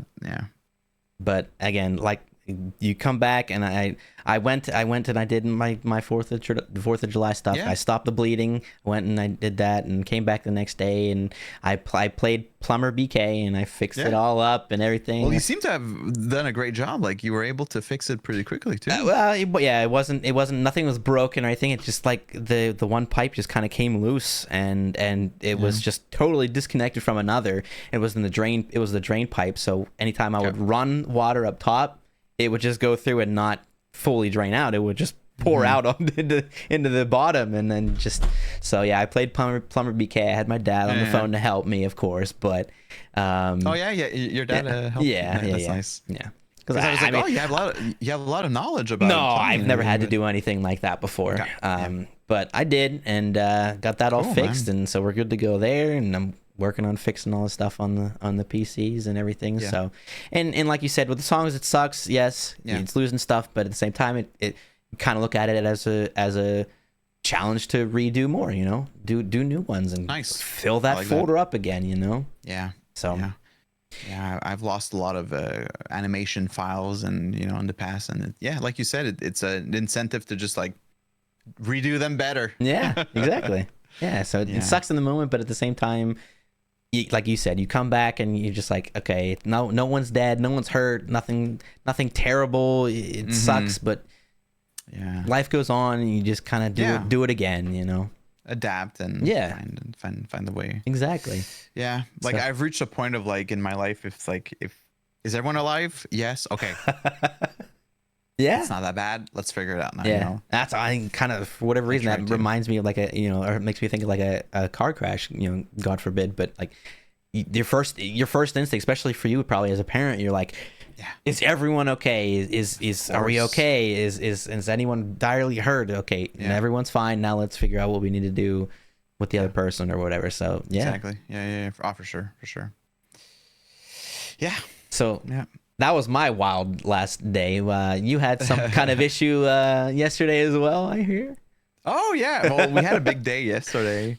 We had a baby shower, and where we were going, it's basically right now we're on the south shore of Montreal, and we had to go on the north shore of Montreal, which can be really horrible in terms of traffic, because they're doing always construction, of course, so it delays everything.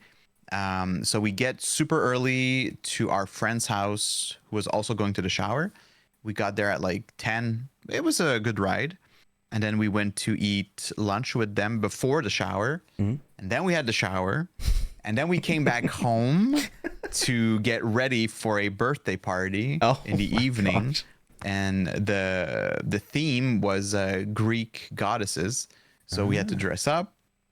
But we were pooped when we came back home. Toga. And it was an hour and a half drive from the shower to our home. And then we had to get ready, and then we left, and we had the party, and we left the party pretty early. It was like 11:30, but right before we left, the lights go out and everyone starts screaming. And like, oh, power failure, it's fun, blah blah blah. And then we leave the house and we're driving back home, and every neighborhood is pitch black. And sometimes I feel like even though there's a power failure, there's a lot of like lights on generators. still running, but there was nothing. And then we keep driving. We're getting close to our house, and we see a huge electric pylon that crashed. And we're like, what the heck? And like, there's cops everywhere. Our exit on the interstate.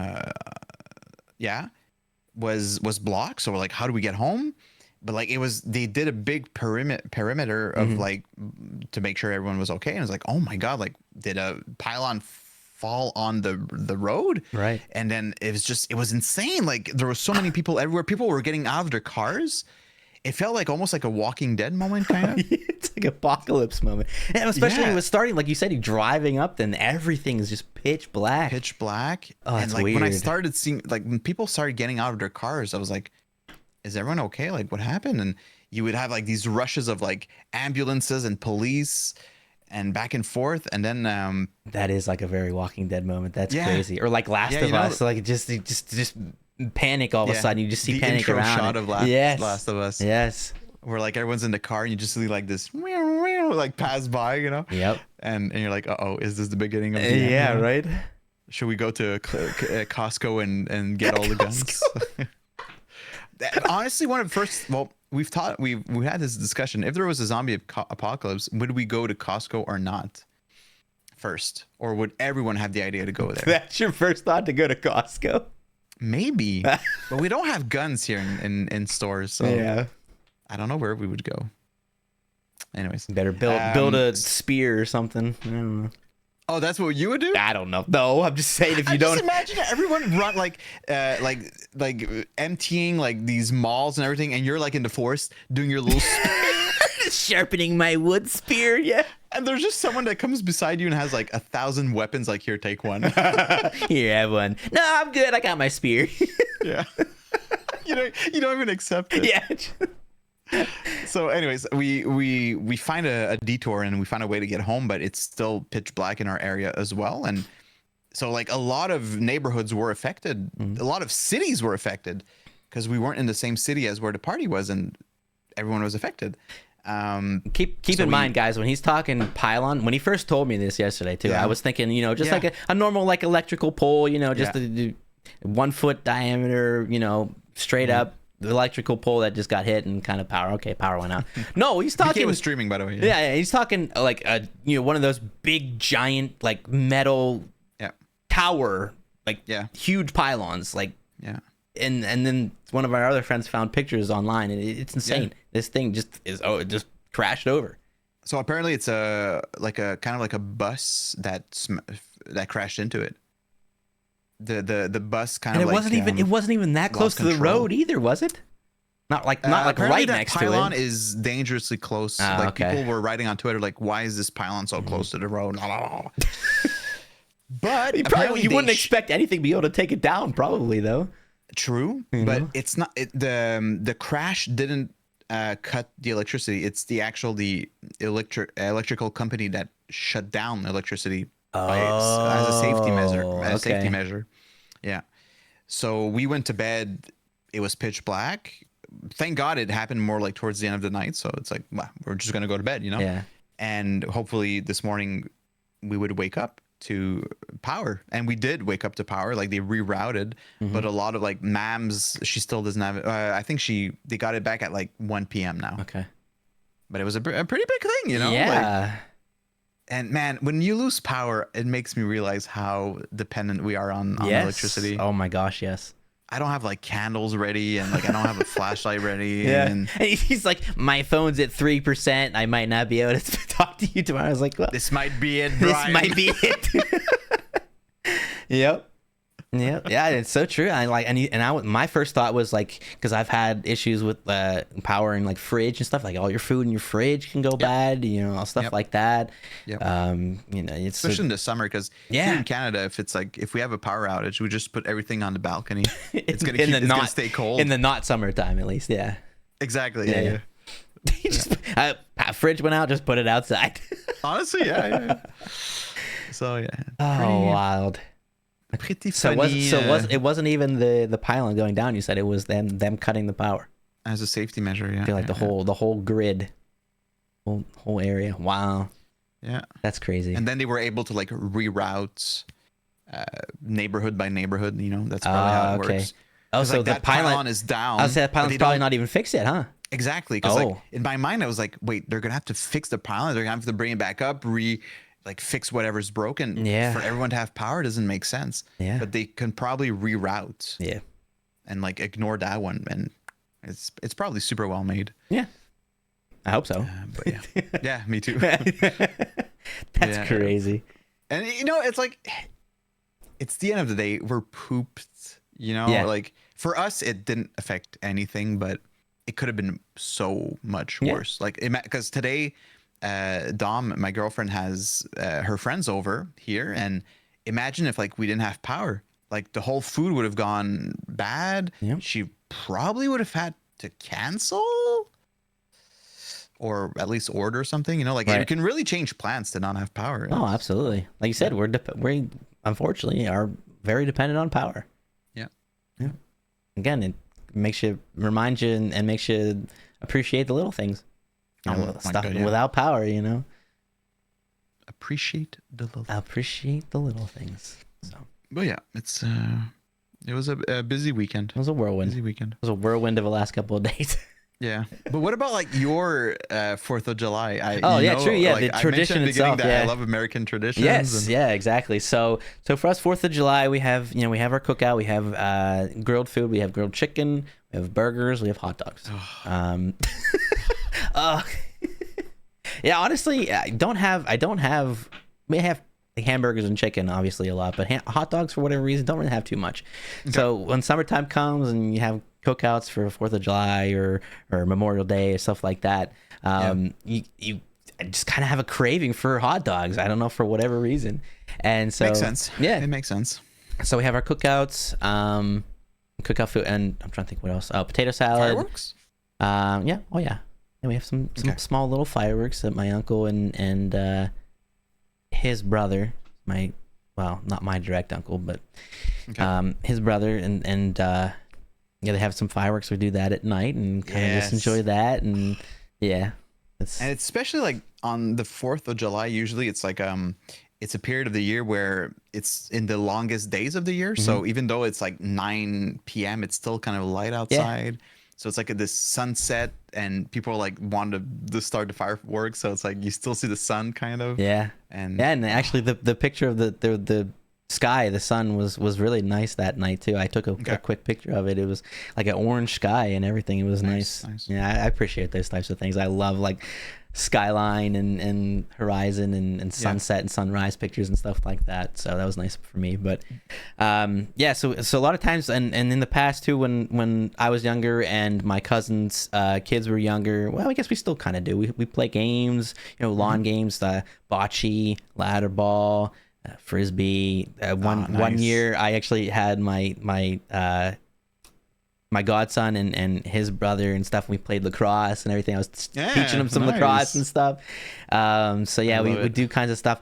It's been hot the last couple of years though on 4th of July. Yeah. I remember last year it was, I want to say probably in the 90s for us. So for you, like, probably 30 Celsius.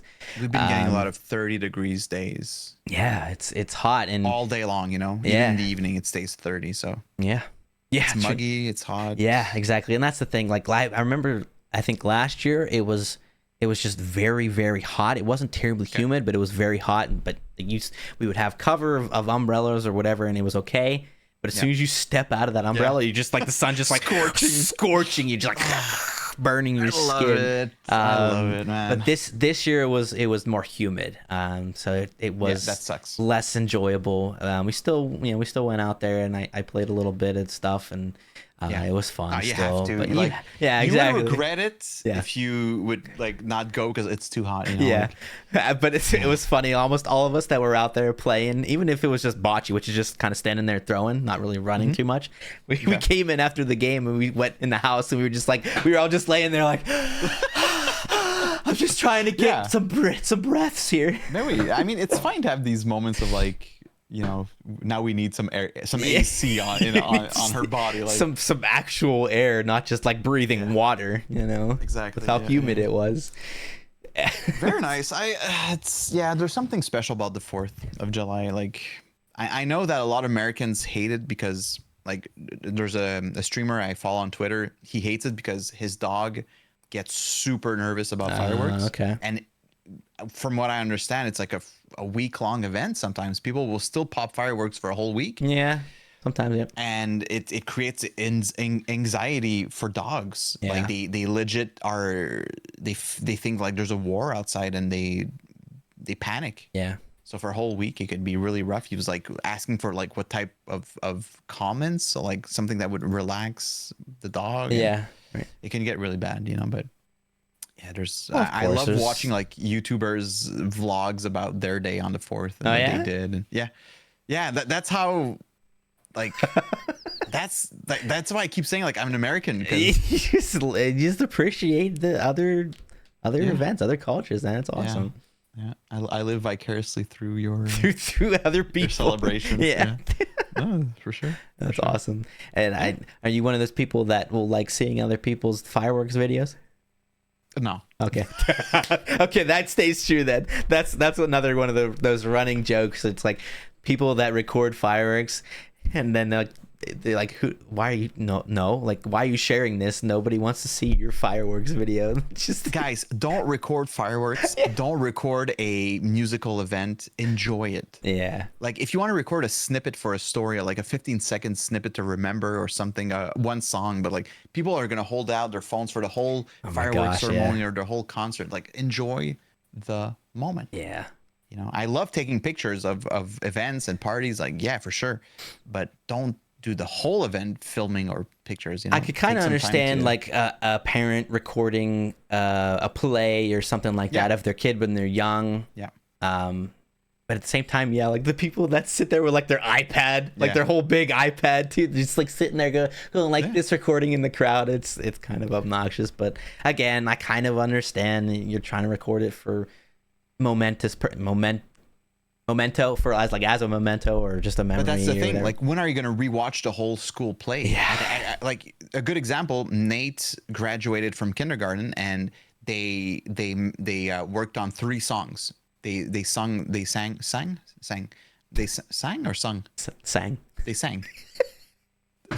songs. And I'm filming, and at some point I'm like, I'm not going to film the whole song. I'm going to put my phone down and enjoy the moment of Nate singing a song and remember that moment instead of having everything on video.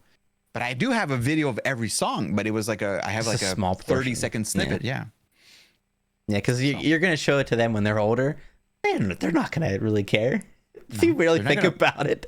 You're like, this is you when you were singing when you were 5. Yeah. Okay, cool. Thanks, Dad. Yeah. Well, Nate's mom told me that when she was younger, she would like watch all their home movies, like from A to Z. Like she would watch them on repeat. So I guess some kids it depends. Yeah, it depends. But like the entirety of the event, I think if you film an event or take pictures, you can take snippets. Yeah. I think snippets is the best because it's a good memory. It's fun, and with Google phones, like you wake up and you have here's a memory of like 5 years ago. It's like a picture of Nate or a little video, and it's like like so. I am pro taking pictures of the event, but like not the whole. There's no point because I think there's like a FOMO that comes in of like, oh, I need to film everything. Yeah, it's like no, you don't. You don't. You have this. You're not gonna miss it. You're not gonna like be. You won't regret not filming the entirety of it, Yeah. You have this. That's gonna be the main thing. You're gonna remember stuff, dude. Yeah, you're gonna remember that. You're not gonna need the videos and the photos and everything. Sure. That was another one of those moments where I couldn't talk. It was you or was someone else? No, it was me. It was you. It was me that said sure instead of for sure. And Fergie just kept on it after that. You see, Fergie is a person who, and you had him on the last episode. Yep, last episode was Fergie. He's someone that I'm getting more and more okay with teasing because he teases a lot. Yeah, and we've had the conversation in private, and it was like, by the way, Ferg, like, don't be scared if you want to tease me, because I know that you're always like behind your screen, like laughing and enjoying life, you know, like, so it's easier to kind of like say, oh, he's not being mean right now. Like, he's just being in a tease mood, you know? Yeah. Yep. So, yeah. And you were talking all about Nate, and it just reminds me of the two times I went up there, and even the difference between the second and the first time. Like I said, in the first time, he didn't really understand that I only spoke English, and he would try to speak with me in French and everything. Yeah. By the time the second visit came around, he was just having full-on conversations with me in English. He was showing me his building blocks. He was making castles and stuff with me. It was, oh my gosh, man! That makes me so proud. It was. I mean, for me, it was even just incredible. I just like the difference. A 5-year-old kid realizing that I'm. Well, I don't know if he realized I'm from another. He probably realized I'm from another country, but just I guess what that actually means. Not maybe necessarily, but. Yeah. Knowing that I speak English as my main language, and just switching and just full on conversations and always like BK, come play. It was just it was the best, man. It's insane to see how a child's brain can like different, like, I'm gonna ask Nate, like, what's this word in French, and he's gonna say it. Okay, what's this word in English? He's gonna say it. Like the switch is there so early on, you know, and professionals do recommend learning multiple languages early on. Yeah, it's like easier for a human being to then like learn more languages as well. Oh, I would imagine just the brain in general when you're young, it just absorbs so much easier and so much better. Now here I am trying to learn French, and I still feel like I've spent like almost probably a year and a half, almost 2 years, maybe. I can't remember, but I've been learning for how long, and I still don't feel like I know it very well. Obviously, I don't put a ton of time. I'm not sitting there for 2 hours a day. Yeah. But you never apply it. Yeah. That's why sometimes like, BK, comment était ta journée? You know, because I want you to answer. Because my friends who learned English in high school, what motivated them to learn was that we were playing like World of Warcraft with Americans.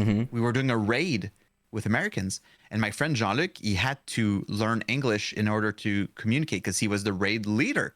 So he was telling all the strategies, and he was fumbling, and sometimes they would laugh at him, but he would like take it as like in a light way, and he would like just keep going, you know. And he kind of like stepped over his own not ego, but like he didn't care that people were gonna laugh at it. Like, he took it as a just funny, and like he kept going, you know, because he wanted to play WoW. He wanted to raid with these people. So like there was this motivation, you know, because I'm sure that like, let's say you would be like conversing with someone who only speaks French, and you'd be like, well, I need to learn French for this person. Then like you would have more or that if you would live in a country where people would speak French, it would force you, you know.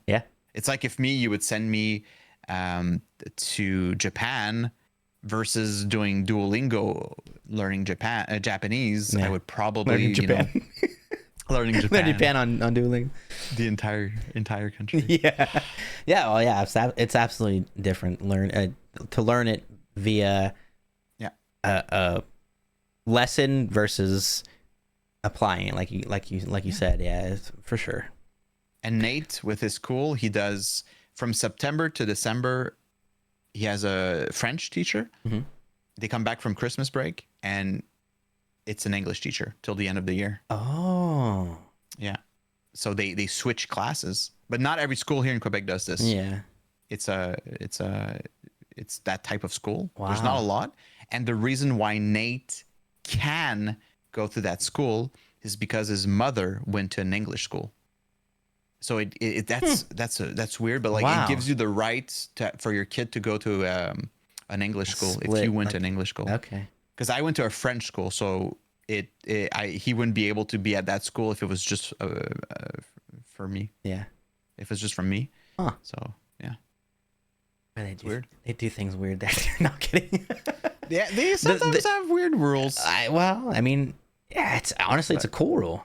Not a cool rule, but a cool concept of having split school. Oh, that yes. Yeah. Oh, for sure. Oh my god. Not the role of one parent is English, one parent French, but the concept of a split school is very cool. Yeah, definitely. Because man, like later on, he's probably gonna have to use English for his job.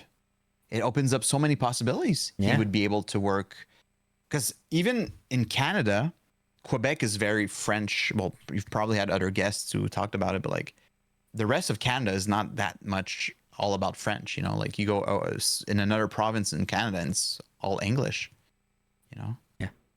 With the Canadian accent. Because like the what A's and what the, about it? we don't have that here in Quebec. Yeah.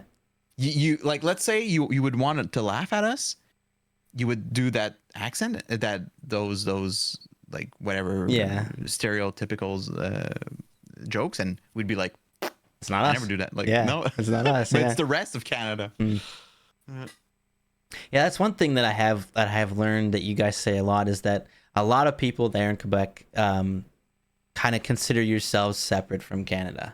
Yeah. You know? A lot of people hate Canada. They say like, I'm not from Canada, I'm from Quebec. And I always get like, why'd you do that? But I stop because they get emotional about it. The only comparison I would see in the US would be maybe like Texas. Like they think they're their own country down there. Like, I'm not part of the rest of the US, I'm from Texas. Yeah, but it's because people like, I know that in the States a lot of people hate the presidents. And like, I mean, I can understand right now you guys have. What are you talking about? Nobody hates me. I don't know what you're talking about. My wife Melania, she was like, Donald, you're doing great. You're gonna win. You knew that was coming out at some point today. We had to We've been stuck on this accent. We almost went through, yeah. We've been stuck on this accent for weeks now. It's great. I love doing accents, by the way. I know it's getting more and more wrong in our society to do accents of like other nationalities. I understand, but I used to do them so much. Like, it's like fully 100%. Never ever am trying to do anything to demean another accent. I just enjoy talking in different ways. Yeah, that's really all I'm doing. I'm just talking in a different way just to kind of be funny and try, I'm never trying to. I appreciate all these different accents and all these different way people talk and all these different things that they do. It's amazing to me, honestly. Yeah. Well, Fitz, who we play Valo a lot with, he used to have a character on Sea of Thieves. The character was a black character, and he would use kind of like an African American accent to portray that character. Yeah. And it was hilarious. But Fitz is nowhere near a racist. Yeah. Not even close. Yeah. Like, he never had a bad comment about another nationality. And so it was, of course, all funny, but like at some point someone was like, Alex, do you know you're supporting a racist person, not a racist behavior here right now? I can't believe you're accepting this on your stream. I'm like, dude, we're playing Sea of Thieves. We're laughing our asses off. We're having so much fun. Everyone's vibing. I've never had so many viewers. And this guy is like the whitest guy ever. He's not even a African American who is like insulted by it or hurt by it. Yeah. And anyways, that's a whole different discussion. But like, sometimes you realize that the people who are complaining are not even the people who are that should be affected. Yeah, exactly. But anyways, that's a big conversation we've had often on stream. And you have these people who are like, yeah, dude, who cares? Of course we know you're not being mean to them.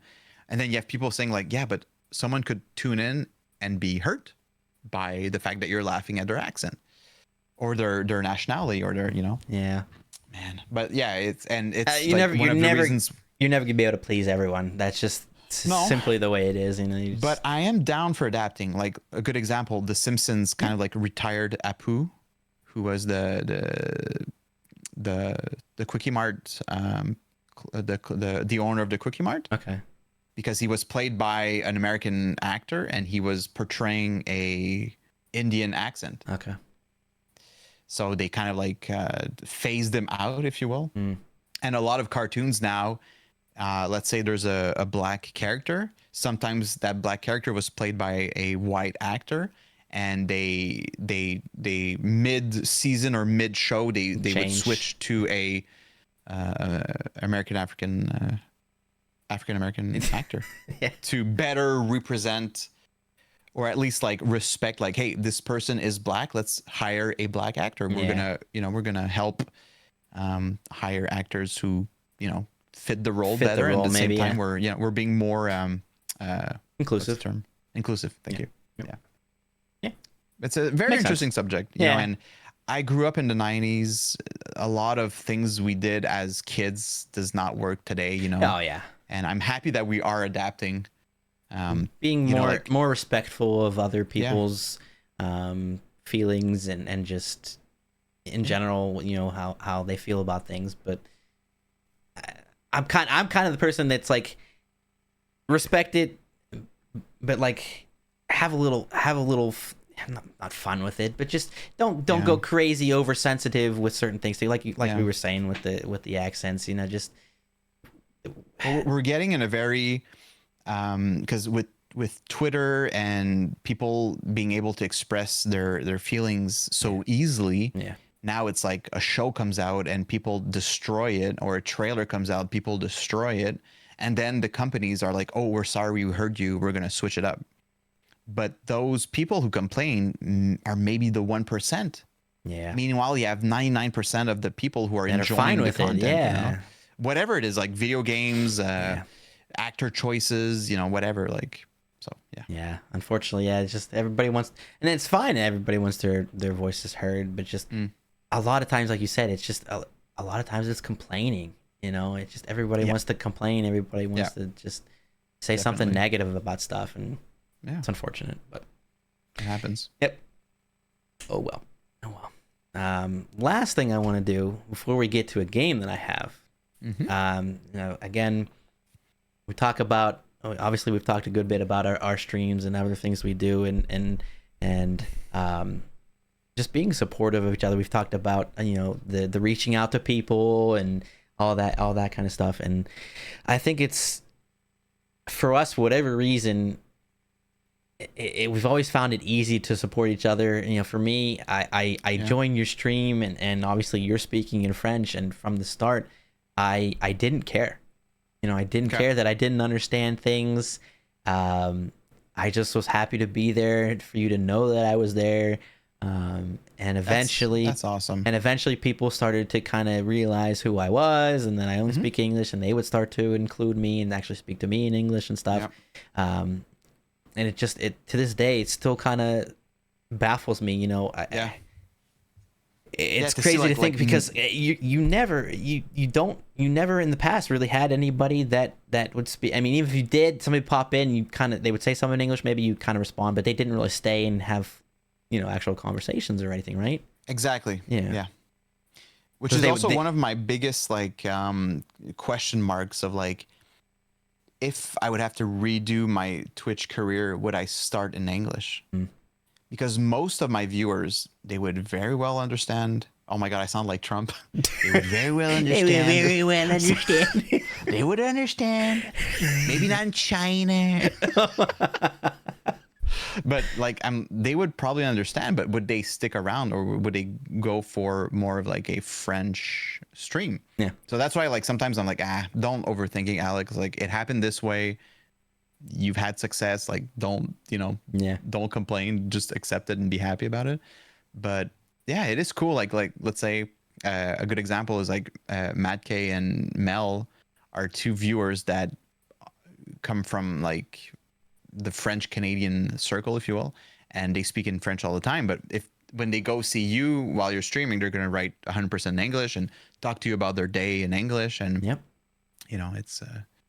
it's for sure awesome to see the people who go on both ways, who visit both streams. And it's kind of like my bright story of the last few years, in a way. Just how appreciative I am of people that just kind of opened up and just were willing to, because a lot of people could have just said, and probably are a lot of people that do, say, I'm gonna just watch French streamers or whatever. But still realizing that there are some people that in the past never would have considered it, and then just were like, wow, I appreciate the person, and I'm gonna switch my life, not my life, but my the way I do things to talk in a different language and stuff like that. So I don't know. I remember back in the day, I would, when people would write stuff, I would full on the Google has, or not the Google, but the browser has translate, like a translate option. I would constantly like translate and try to see what people were saying and stuff, just so I could feel part of it. Because like I said, like I said earlier, I just looked up to you, and the way you did things, and the vibe that you had, and I just wanted to be a part of it. Yeah, I completely understand. Like when I started streaming, or before I started streaming, I would have like these channels that I would watch that really inspired me, and I wanted to be like them. Like they were my inspirations. Yeah. And sometimes I rewatch some of my broadcasts, and that's a tip I give to a lot of streamers. It's like, watch your broadcasts, watch what you streamed. Are you satisfied with what you produced? Yeah. And sometimes I'm watching my streams and I'm like, oh, I am a good streamer, like I am. Sometimes I forget, like the day ends and I'm like, man, I could have like maybe have not streamed today, and I would have had a better day or something. And then I rewatch the stream, I'm like, oh, like, okay, I was there for people, it was, I felt like people appreciated my presence. So it was a good stream, finally. It's a tip that I give of like, watch your streams, guys. Like once your stream is over, not necessarily watch the entirety of it, but like scroll through some parts of it and just see like, oh, at this moment, like maybe I could see my energy levels were lower, or like my posture was horrible, or like it changes everything. Like sometimes I have viewers who are like, dude, you look like in a great shape today. I'm like, really? I'm pooped. I'm exhausted, Yeah. And other days I'm in a great mood, and like, dude, you look tired today. And like, oh, really? Like, what, really? Because I feel great. Yeah. But maybe it's a question of like posture, or the way facial expressions or whatever. Facial expressions. That's a big thing for me, that I never really understand how people can stream without their camera. I know people aren't comfortable with it, but I feel it's just so important to just interact with and see the person and how they're. It's a good point. I mean, obviously it's preference itself. It's just I don't know. It brings so much more for me when you see how the person is into it and reacting. I think I have an answer. Yeah. Because I've had some viewers, like Alexi, he would say like, dude, remove the cam. I don't care. I'm more like listening to you, and it's fine without a cam. And some YouTube creators, like let's say the Game Grumps, I don't know if you know who they are. They were in the beginnings of like Let's Plays on YouTube, and they were a duo, and they would record themselves playing video games, but without their camera, just microphone. And they would go on these tangents, and they would like have these sketches, and like, wow, like they're playing Mario Brothers in the background. They're doing like scenarios of these characters, and it became like role play, and like it's so good. And it's better without the camera. Okay. Because as a viewer, you're imagining all the nonsense they're saying, and you're making it like I would laugh out loud listening to the Game Grumps at the beginning of their career. Yeah. And I think the fact that they had no camera actually helped. Okay. And some streamers, like I think Lyric is a good example. He doesn't stream with a camera.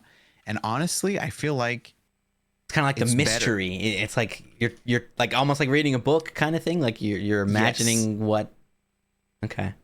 Yes, and the thing is, the Game Grumps are very expressive when you see them in a show or everything. So for them, maybe it's not the best example, but like Lyric, I feel like he's someone who, when he streams, he has no reaction in his face. Like he's very like, you hear it in his voice that he's almost like talking like this and like, man, but it gives him his persona. Okay. Whereas someone like you or I, people would miss seeing our cams because we are expressive. Yeah. Like sometimes most of my comedy and my funny moments are based on my reactions. Like like someone will write something and I'm just gonna like look at them in the camera. Uh-huh. But that won't work as well without a camera, you know. So Yeah. I think it really depends on the creator. Like the creator needs to watch his streams and be like, okay, for 3 hours I have no expression in my face. Maybe I'm better off playing with no cam. Yeah. Because I look bored, I look tired, I look sick, and people don't want to stay on a stream where the streamer looks like he's slowly dying. It's true. It is true. It is true. Yeah. Maybe it's important to know if they're dying, though. You see them faint or something. You're like, oh my gosh, they need help. Yeah. That's actually a good point. we just had that. We had made that joke not joke, but we made that comment recently. Like, what would happen if somebody just like fainted on stream? What would, like who's gonna be like, send help? Yeah, how exactly. how do we send help? Yeah. We should actually. Well, that was with you. Yeah. Right? Yeah, because you were like, well, who's gonna like go do? We have no way of like, telling her. And we mentioned Casey. Casey has would be able to. Yeah, when she visited, she knows. Yep.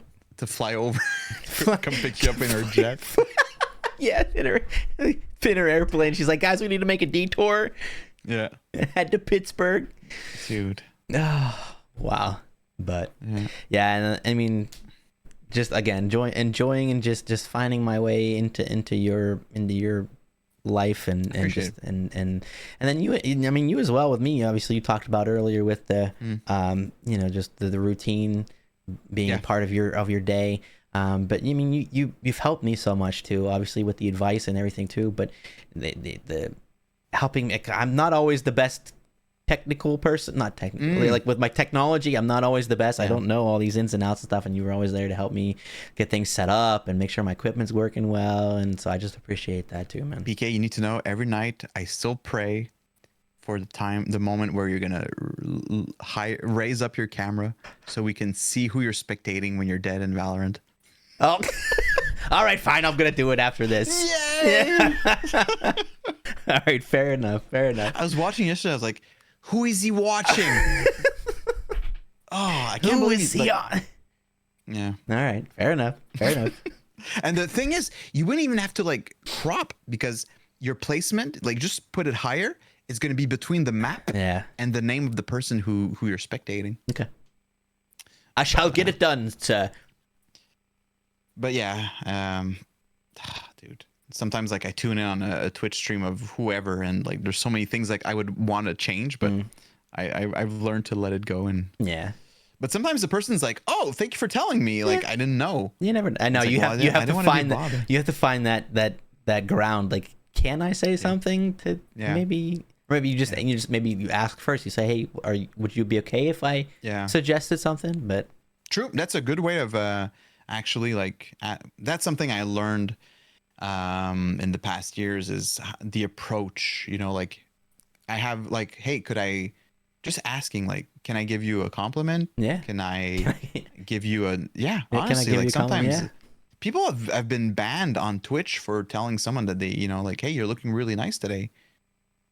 It's a lot of streamers will interpret it as like you think I'm just here for looks, or something. And okay. So it is perfectly fine asking, like, would you mind giving, like, could I give you an advice about this video game? Would you mind me saying something that is a bit spoilery? Would you mind me saying something about your technical aspect of your stream? Before saying like, hey, you sound like shit. Hey, fix your mic. Yeah, exactly. It's like, well, thanks. First of all, hi, how are you? Yeah, right. That's actually a good point too. That just happened with me like yesterday, the day before. I tuned into somebody's and their game sound wasn't on. Like all I heard was them and the music they had in the background. I was like, I think I just said like, do you mean to not have the game sound on? Yeah. I guess maybe I should have asked first before even asking that, But but like the way you asked it is fine versus like I don't know. Hey, where's your game sound, idiot? Kind of, yeah. Maybe don't do that. I'm also someone who's I think a lot of people have have trouble because I'm probably one of the only ones who say that, but I have trouble with people not saying hi first. Yeah. When I'm streaming and a viewer comes in and just like writes something, I have trouble like not being Yeah. It's like, oh, Not hello, hurt, hi, but- hello, hi. Yeah, I'm very sensitive about that. And I've told my viewers, I'm like, guys, I really appreciate just saying like, hi, I hope you're fine. And people are like, yeah, but it's so like Repetitive such like or like cliche. like a cliche back and forth of like the typical like, how are you? I'm fine, and you, and like we're not even listening if the person is legit fine. But like, no, I'm legit interested in saying like, Yeah, I'm the same. I hope your day is doing well.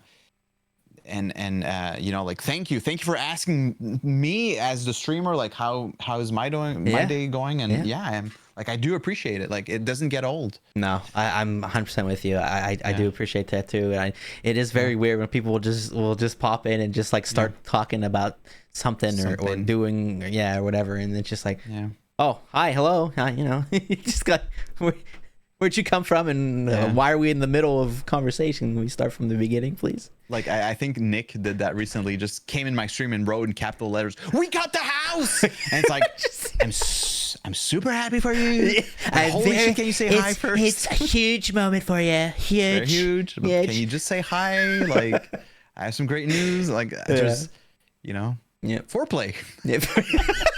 True. Let's not go to the top first. Let's ease up into it. Yeah, exactly. But I'm someone who's like that, and I've accepted it. But I do realize that sometimes I am sensitive about a lot of things, or oversensitive, I guess. Yeah. Hey, each person's different, right? And there's no right or wrong.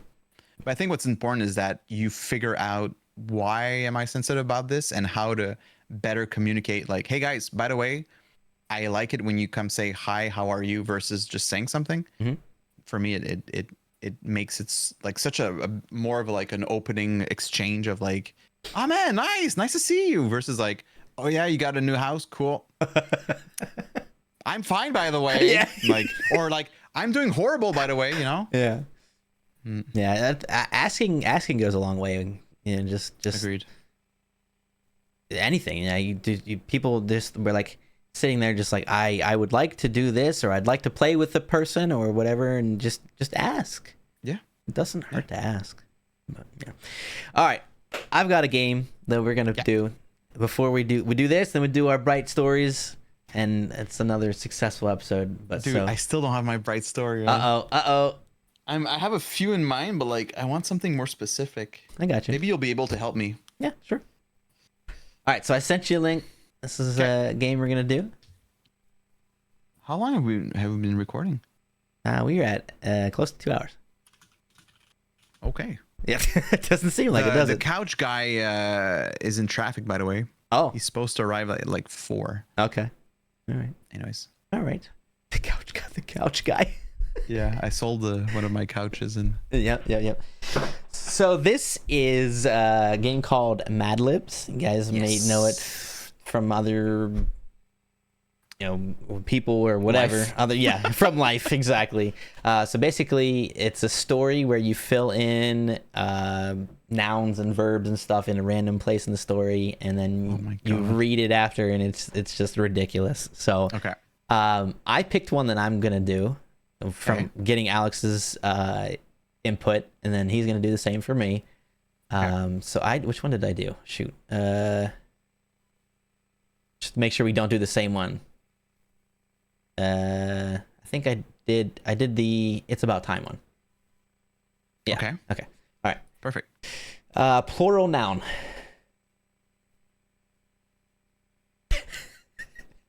Turtles. Oh no! What happened? Okay. Another plural noun. Beaches. Number. 4.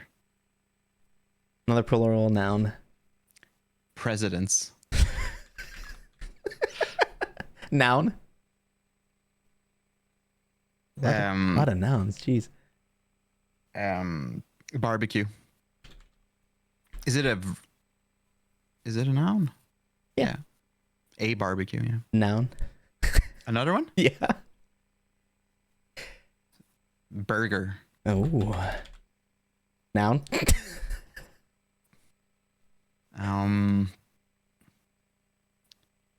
Hammer. Part of the body. Elbow. Plural noun. Balls. Plural noun.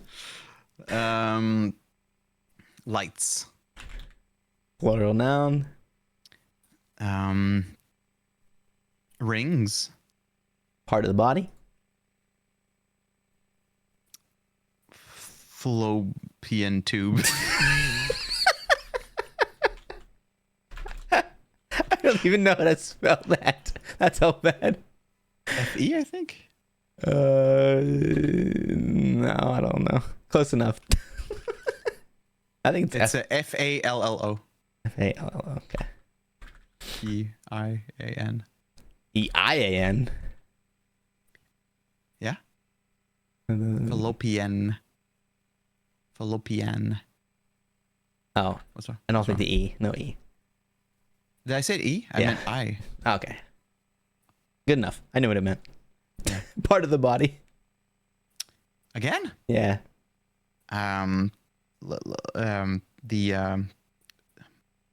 This thing. No, wait. The thing in the back of your throat. Arugula?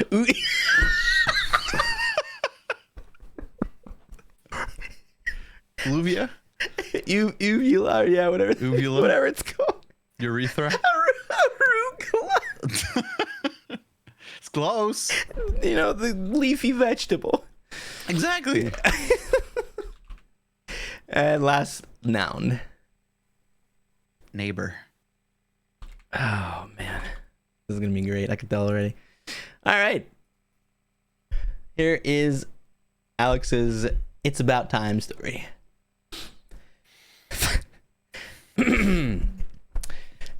Thousands of turtles ago, there were calendars that enabled the ancient beaches to divide a year into 12, each month into 4 weeks, and each week into 7 presidents. At first, people told time by a sun clock, sometimes known as the barbecue dial. Ultimately, they invented the great timekeeping devices of today, such as the grandfather, the pocket burger, the alarm hammer, and of course, the elbow watch. I love the pocket burger. The pocket burger's good. Give me a pocket burger right The now. alarm hammer. Yeah. Children learn about clocks and time almost before they learn their ABs. Who says ABs and not ABCs? Hello? Yeah. They're taught that a day consists of 24 balls, an hour has 60 lights, and a minute has 60 rings.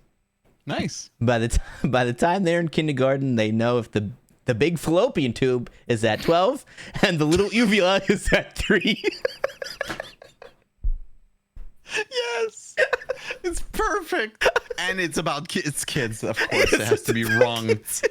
Oh my god. I gotta start there. By the time they're in kindergarten, they know if the big fallopian tube is at 12 and the little uvula is at 3, that it is o'clock. I wish we would continue this lesson, but we've run out of neighbor. Nice. Neighbor. That's like the one that doesn't really work. Nope. Oh my gosh. The pocket burger and the alarm hammer, they consist of 24 balls. Love it. Yeah. Love it. Oh my gosh. All right, now you pick one and I'll fill it in. All right. So, I pick beach day. Ooh, I love the beach. Yeah, because I'm in a summer vibe. Yep. Tell me a place. Texas. So, we need a place. Texas? Yes, Texas. Perfect. A person's name. Jeremiah. Oh my god. Do another. First An thing. adjective. Giggly. A noun. Mug. Another noun. Car. An adjective. Smelly. An adjective.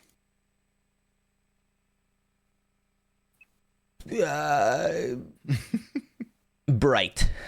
Oh. A noun. Finger. Oh, excuse me. A number. 8008. You know that spells boob? Yep. Okay. A noun. That's why I did it. A noun. Button. A food.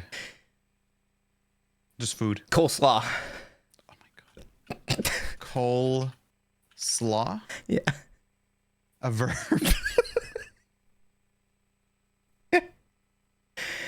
Laughing. Do I have to click on go mad? When you're I'm done, done? when you're done, click go. All right, here we go. So Oh. beach day. I went to the beach in Texas today with Jeremiah. Nice. Jeremiah. Jeremiah, let's go to the beach. We had a giggly time. Oh God. We first built a mug and then we ran around in the car for a little while. Okay. Okay. It's working. On the beach, just The water was a bit smelly. That's not good. The sun was very bright. Oh, let's go. So we made sure to wear a lot of finger. We spent 8,008 hours there. Oh my God. At the end of the day, we treated ourselves to a button and some coleslaw for dinner. A button for dinner. And coleslaw. Nice. I definitely want to go to the beach again, but next time, I want to laughing. That's the end. I went to laughing. Yes. That was supposed to be an adjective, right? I guess I Or no, messed verb. up. Verb. No, it was verb. It doesn't make sense. No. Because I want to. Oh. to laugh. Yeah. The verb of laughing It wasn't is plural. laugh. Yeah, it wasn't plural verb. It was a regular verb. So, I but next time I want to laugh. okay. Well, that was boring. It made too much sense. It's great. I I love that you were a lot of fingers Yeah. because the sun was bright. And we were there for 8,008 hours. Yeah. Oh my gosh. That's awesome. Cute. Yep. Very nice. Awesome. Yeah, I just wanted to do that. I've always wanted to do that. That seems so fun and so ridiculously hilarious sometimes to do this. Oh, I thought that was the game you play with your guests at every episode. No. Okay. No, it was the first time. Very nice. You're special. You did it for the first time. Yay. Oh no, now it's story time. Now huh? it's story time. Yep. Why don't I have any ideas? You do. Everybody. So we're looking for a bright story, Yeah. something positive. Something that you did or something that somebody did that just made a positive impact in their life, your life, something that you, well, at least hope, that made an impact in their life recently. Some examples we've had has been, paying it forward, in the Yeah. coffee line. We've had stuff as far as a family that had a emergency, and like all the people in the neighborhood made a meal for them. Very nice. Wow, I don't have that. Well, no, that's that. You sold a couch to somebody today, and now they have a couch. Yeah, and he was weird Oh, because he was weird. like he spent so much time trying it out. And like he's about like it was $200 that we were selling it. Actually, we were trying to sell $250, and he offered $200. We said yes. And now he's taking out his money and he's like, is 180 okay? He was like trying, he was like young. So he's like trying old father techniques, kind of like felt like his dad taught him what to do. You need a good deal, son. And then Dom is just like, no, 200. Like, of course he's going to give us 200. Like he's here. He's trying to be a salesman. Yeah. But guys, when you sell something on Marketplace, once the person is there, don't accept a new price. Like don't, if the person's like, is 200 okay instead of 250? Like, no, you came here. Like the person did the whole, the whole Agreement and Yeah, and he came here. He went through traffic. He's not gonna leave empty-handed. Right. Like you already have the deal. Don't accept lower. Well, if anything, actually, I'm gonna take 220 now instead of 200. No, don't do that either. Go stick with the price you guys agreed with. That's crazy. Exactly. Well, all right. Well, I'll start with the one that I have. The one that my mom provided for me. Okay. So recently, we've been having phone issues for whatever reason. Like sometimes the connection is just not there. She'll try calling me and it doesn't even ring on my phone. So she's been on with the company for a long time, like over the last couple of weeks, just hours every couple of days, just trying to see if we can get this fixed. Yep. And so one of the latest calls that she was on, the guy got done helping her and say, okay, hopefully it's better now, blah, blah, blah. It's still not, by the way. But he goes, hopefully it's better now. And he goes, by the way, now that we're done, by the way, blah, blah, blah. And so her first thought was, okay, it's going to be, can you take a survey, blah, blah, blah. Give me some good reviews. Right. And so he goes, by the way, can you do me a favor? Can you put a smile on for the rest of the day? And she was like, yeah, thank you. Thank you so much. Wow. And he completely switched. It wasn't anything about the survey. He just was, can you do me a favor? Can you smile the rest of the day? And it was just like, whoa. And she's like, and I talked to her today and she was like, I still think about it. Yeah. I still think about how just a random person, just a customer service person that was helping her and just wanted to make sure that she was trying to, be positive and smile and be happy the rest of the day. Nice. I like that. Yeah.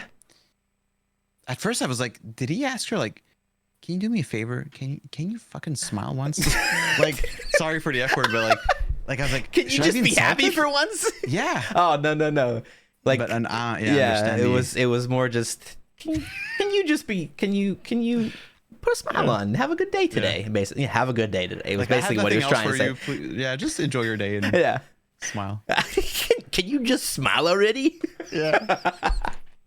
At first, like, that's your story? That's your story. That's not very bright. This guy telling your mom off, Can you just smile already? Yeah. Oh my gosh. I love it. Yep. I love it. Yep. Hey, and like I said, it's just little things and just stuff like that. People being kind and just wishing well on others. It just goes a long way. Oh my God, yeah. Goes a long way. Very nice. Yep. Actually, I think that gave me an idea. Boom.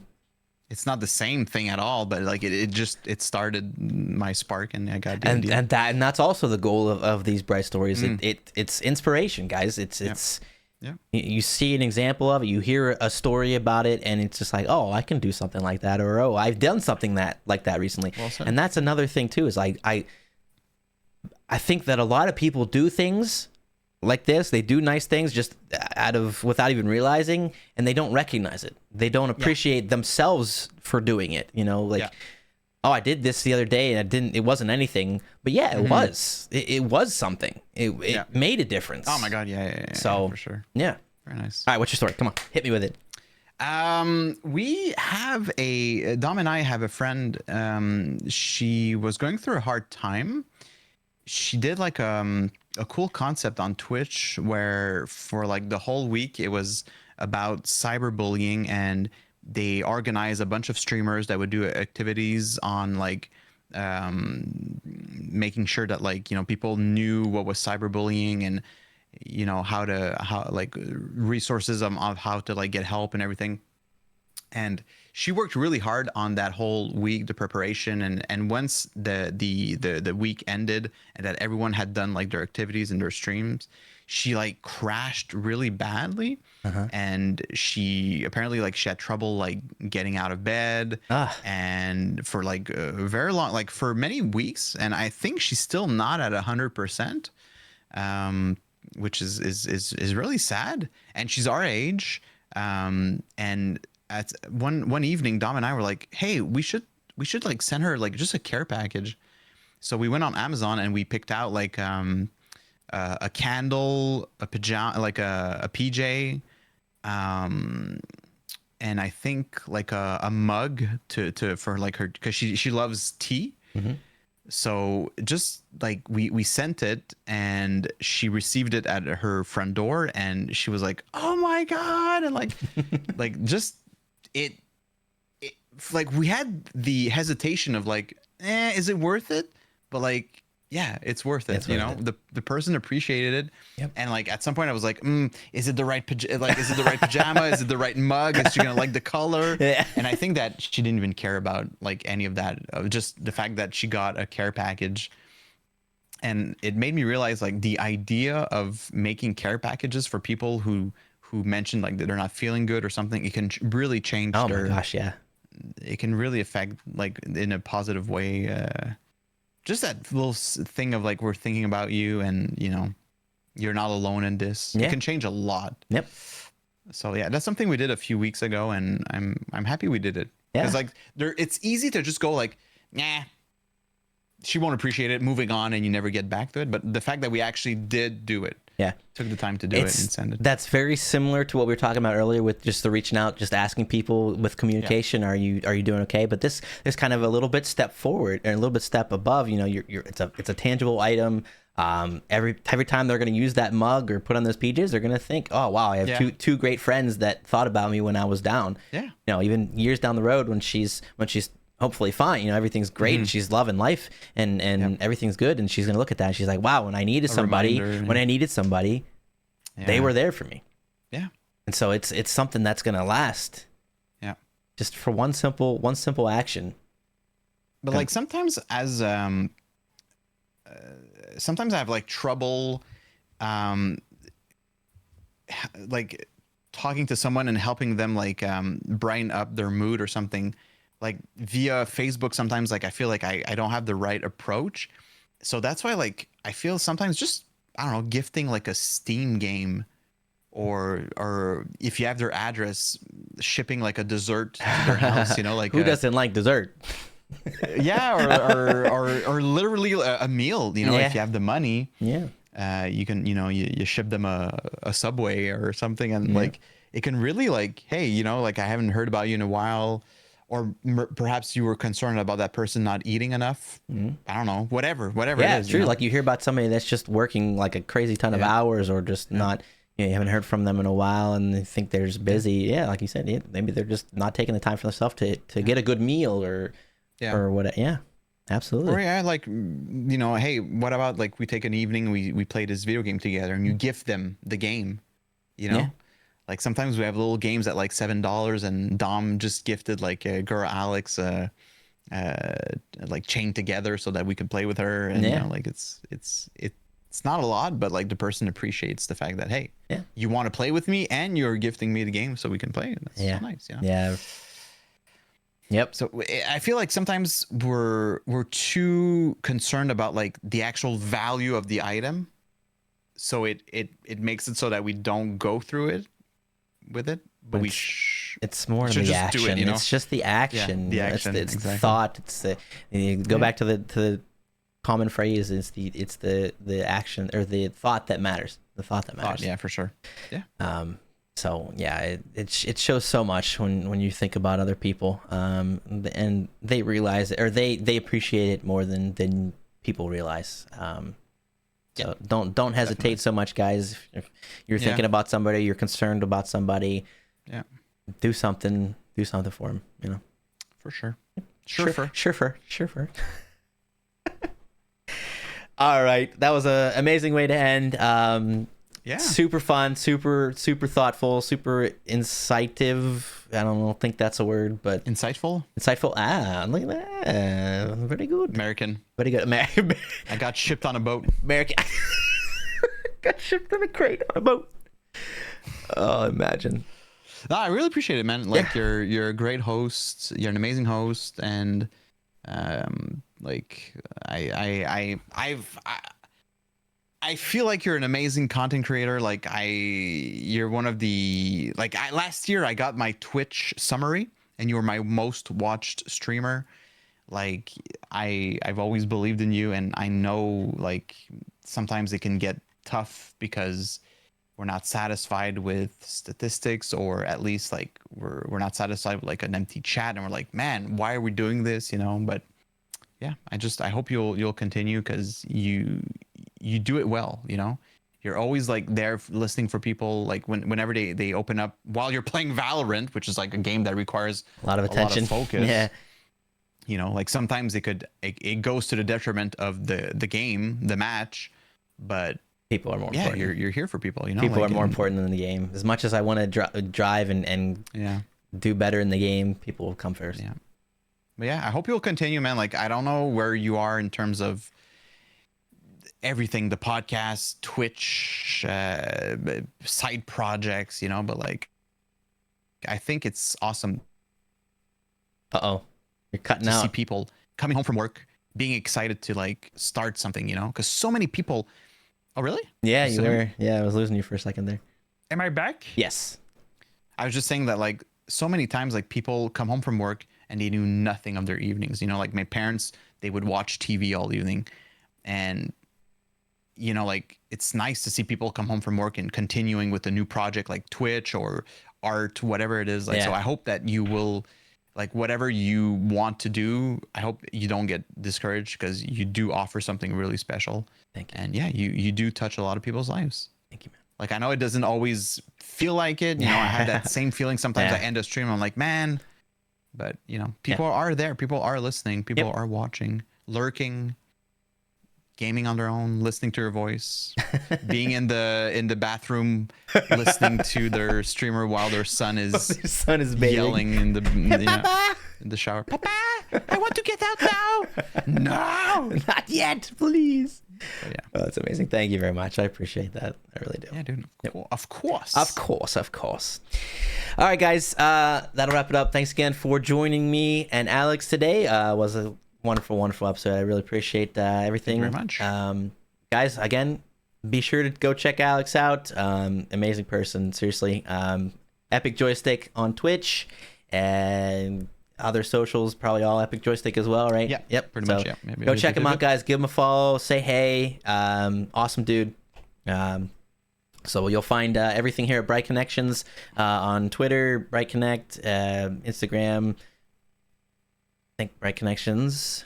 Everything is all there. It's on the YouTube as well. So you want to see our beautiful faces? Go check out the YouTube. Connection with a K, right? Yes. Yep. Important. Connection with a K. It's for BK. Bright Connections. In case you never made that connection. Aw. But yeah, guys, thanks again. Appreciate it. And we'll see you soon. Bye-bye. Yes. Bye, everyone. Peace.